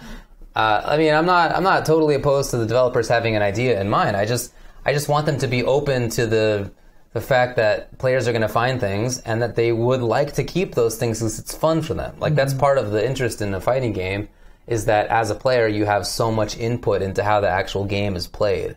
It'd be very boring to me if a game was just exactly how the developer wanted. I don't want that. So, because that's the joy of a fighting game has always been players breaking the game. Yeah, dude. That's always been the best thing about fighting games, is doing things the developers did not intended, and it's cool that way. And so, right now, we've got that game in MVCI because there's never going to be a patch anymore. So, That's true. No, you're right. And I've actually been really impressed by that game too, because for a while I was kind of like down on the combos because everything led to the same damn amount of damage, and I was just always like, it kind of sucks. Like, there's all these creative paths and they all lead to the same result, right? And it was always kind of frustrating to me, but people are finding a lot of combos now that are extending past that damage without using like Power Stone and stuff like that, and it's really impressive the way that people are able to break that. So I think that's awesome, to be honest with you. I was talking with you about this over the weekend, but I think I'm thinking about dropping Dragon Ball and just going back to playing Marvel. I only have so much time for video games, and I'm definitely going to keep playing Injustice because it's my favorite game right now. And I'm definitely going to keep playing Street Fighter because it's my second favorite game right now. But the third one, I think, is Marvel, my favorite. Dragon Ball is probably not that far behind, but I just don't feel like I can be as... I can't express myself as much. Like, in Marvel, I get to just do the... You can't be a jerk as much, basically. I don't know, dude. As Broly 16 Vegeta, I'm a butthole for sure. But in doing it, I feel like I'm doing it in ways that aren't... Like, if you see me play, it's like I'm every middle-of-the-road talent, Broly 16 Vegeta. Like, I'm not different. But I feel like the way that I played Nemesis Hagar and Arthur Sigma in Marvel Infinite was myself. And I'm not like a great player at it, but like I feel like I'm doing unique stuff. Like, I was doing combos that other people weren't doing. They had their own combo, which you said is like, similar damage result. Right. But it's still cool. But it's the one that I do. Yeah. I think that's... I really miss that now, so I want to go back and play more of that. Dude, that game is fun. It's so frustrating because the internet is... Social media has already gotten to the point where Marvel is just bad. And I saw a thread where someone was like, "Oh, Killer Instinct had more entrants than Marvel at Texas Showdown," and a whole bunch of people were responding like, "Good," or like, "Serves it right," and stuff like that. And I'm just like, you don't play either of these games. Like, I know these people; they don't play either of these games, And it's like, but there's just this feeling towards it because honestly, what the community is doing for MVCI, I think, is really cool right now. I think that game is super fun. It's super creative, and watching the top players play it. I don't know. Like, look, I was a fan of it since the beginning. I know you are. And I know everyone's always been saying like, "Oh, it's because you're a shill" or whatever like that. But I just generally really want to love address that point anymore. Yeah, no, I just generally love that game, and I still like it. I love the creativity, and it is that game where they just basically made everybody as busted as possible. Whatever you want to do, man, it's so sick. I almost feel bad even comparing the two because I feel like they're very different games. But the only comparison that I'm trying to make is in how much I enjoy them. I don't feel like Marvel's a replacement for Dragon Ball or vice versa. They play differently. They're not at all the same. I'm just saying that I only have so much time, and I want to play the games that I like the most, and right now I think those games are Injustice, Street Fighter, and Marvel. Folks are asking about BlazBlue Tag, and I'm definitely going to get it. Tomorrow you can pre-order it. if you're in the US, and you can get access to the beta, and then after that to the whatever they're calling the little period after that, closed beta or open beta or whatever it is. Dude, you can play it in advance for a little while. So I'm definitely going to try it out. Just made me so sad. What? He said they should have just waited to release the game now after Infinity War. What are you going to do? Dude, if they had released it after Infinity War, it's just not worth it. I just feel like those are conversations not worth having anymore. When am I going to play Uniel again? Oh, when are you going to play Uniel again? Probably not going to. Right. Yeah. To be honest, I like those games. Those are cool, but I enjoy the games that I'm playing more, I think. And if I like BlazBlue Tag more, then I'll play that. Like I'm really looking forward to trying out Tager Walled and Tager New. That could be sick, actually. But I don't know. We'll see. I'm just certainly going to go into it with an open mind. Right now, though, I think it's Marvel. Yeah. I mean, like for me right now, it's like Street Fighter, Tekken, and it was Guilty Gear, but Tekken's kind of taken over Guilty Gear at this point in time. So right now, for me, it's Street Fighter, Tekken, and Dragon Ball is what I've been playing mostly. But makes sense. We'll see what happens.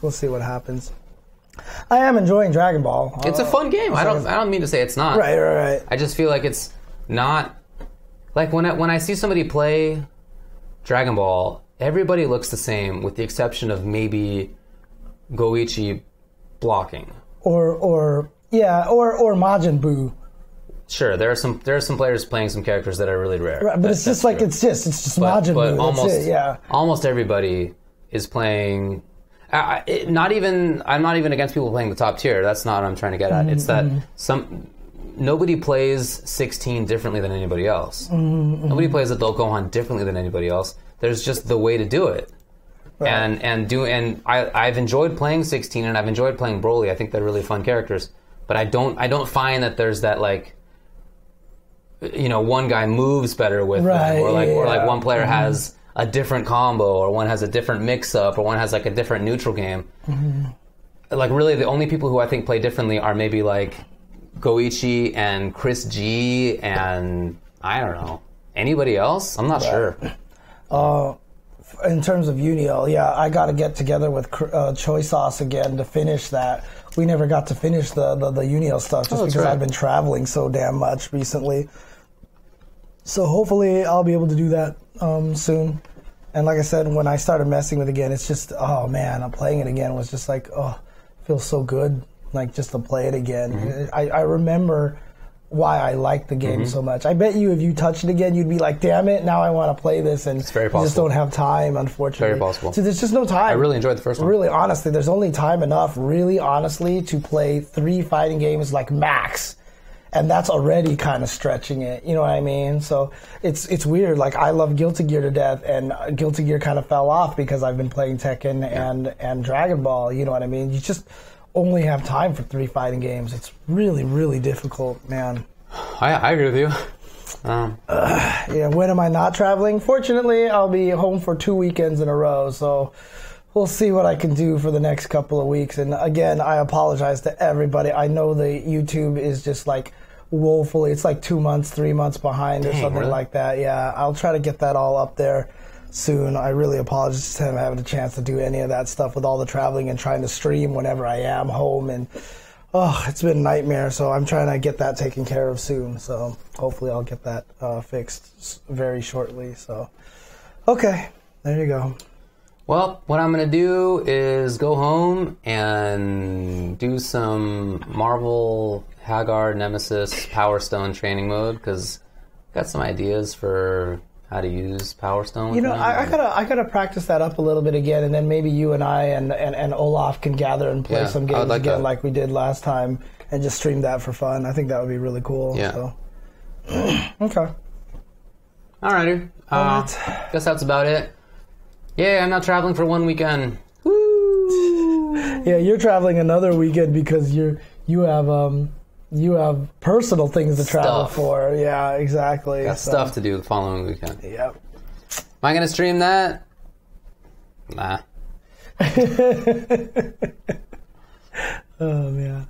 All right, well, that's all I have. I think I'm done for I have nothing else to add. Alrighty.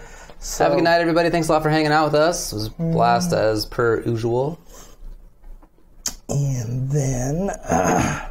Hey, did you see my joke about Carol Danvers? I did. What'd you think about that? I really liked that. Good, right? That was really good. That was really good. Yes. Yeah. That was well done. Well done. All right. Because it's one of those good ones that it took a while for you to, like, you read it and you're like, oh, yeah, so it's good. It's good. I like that. Buddy. So, okay.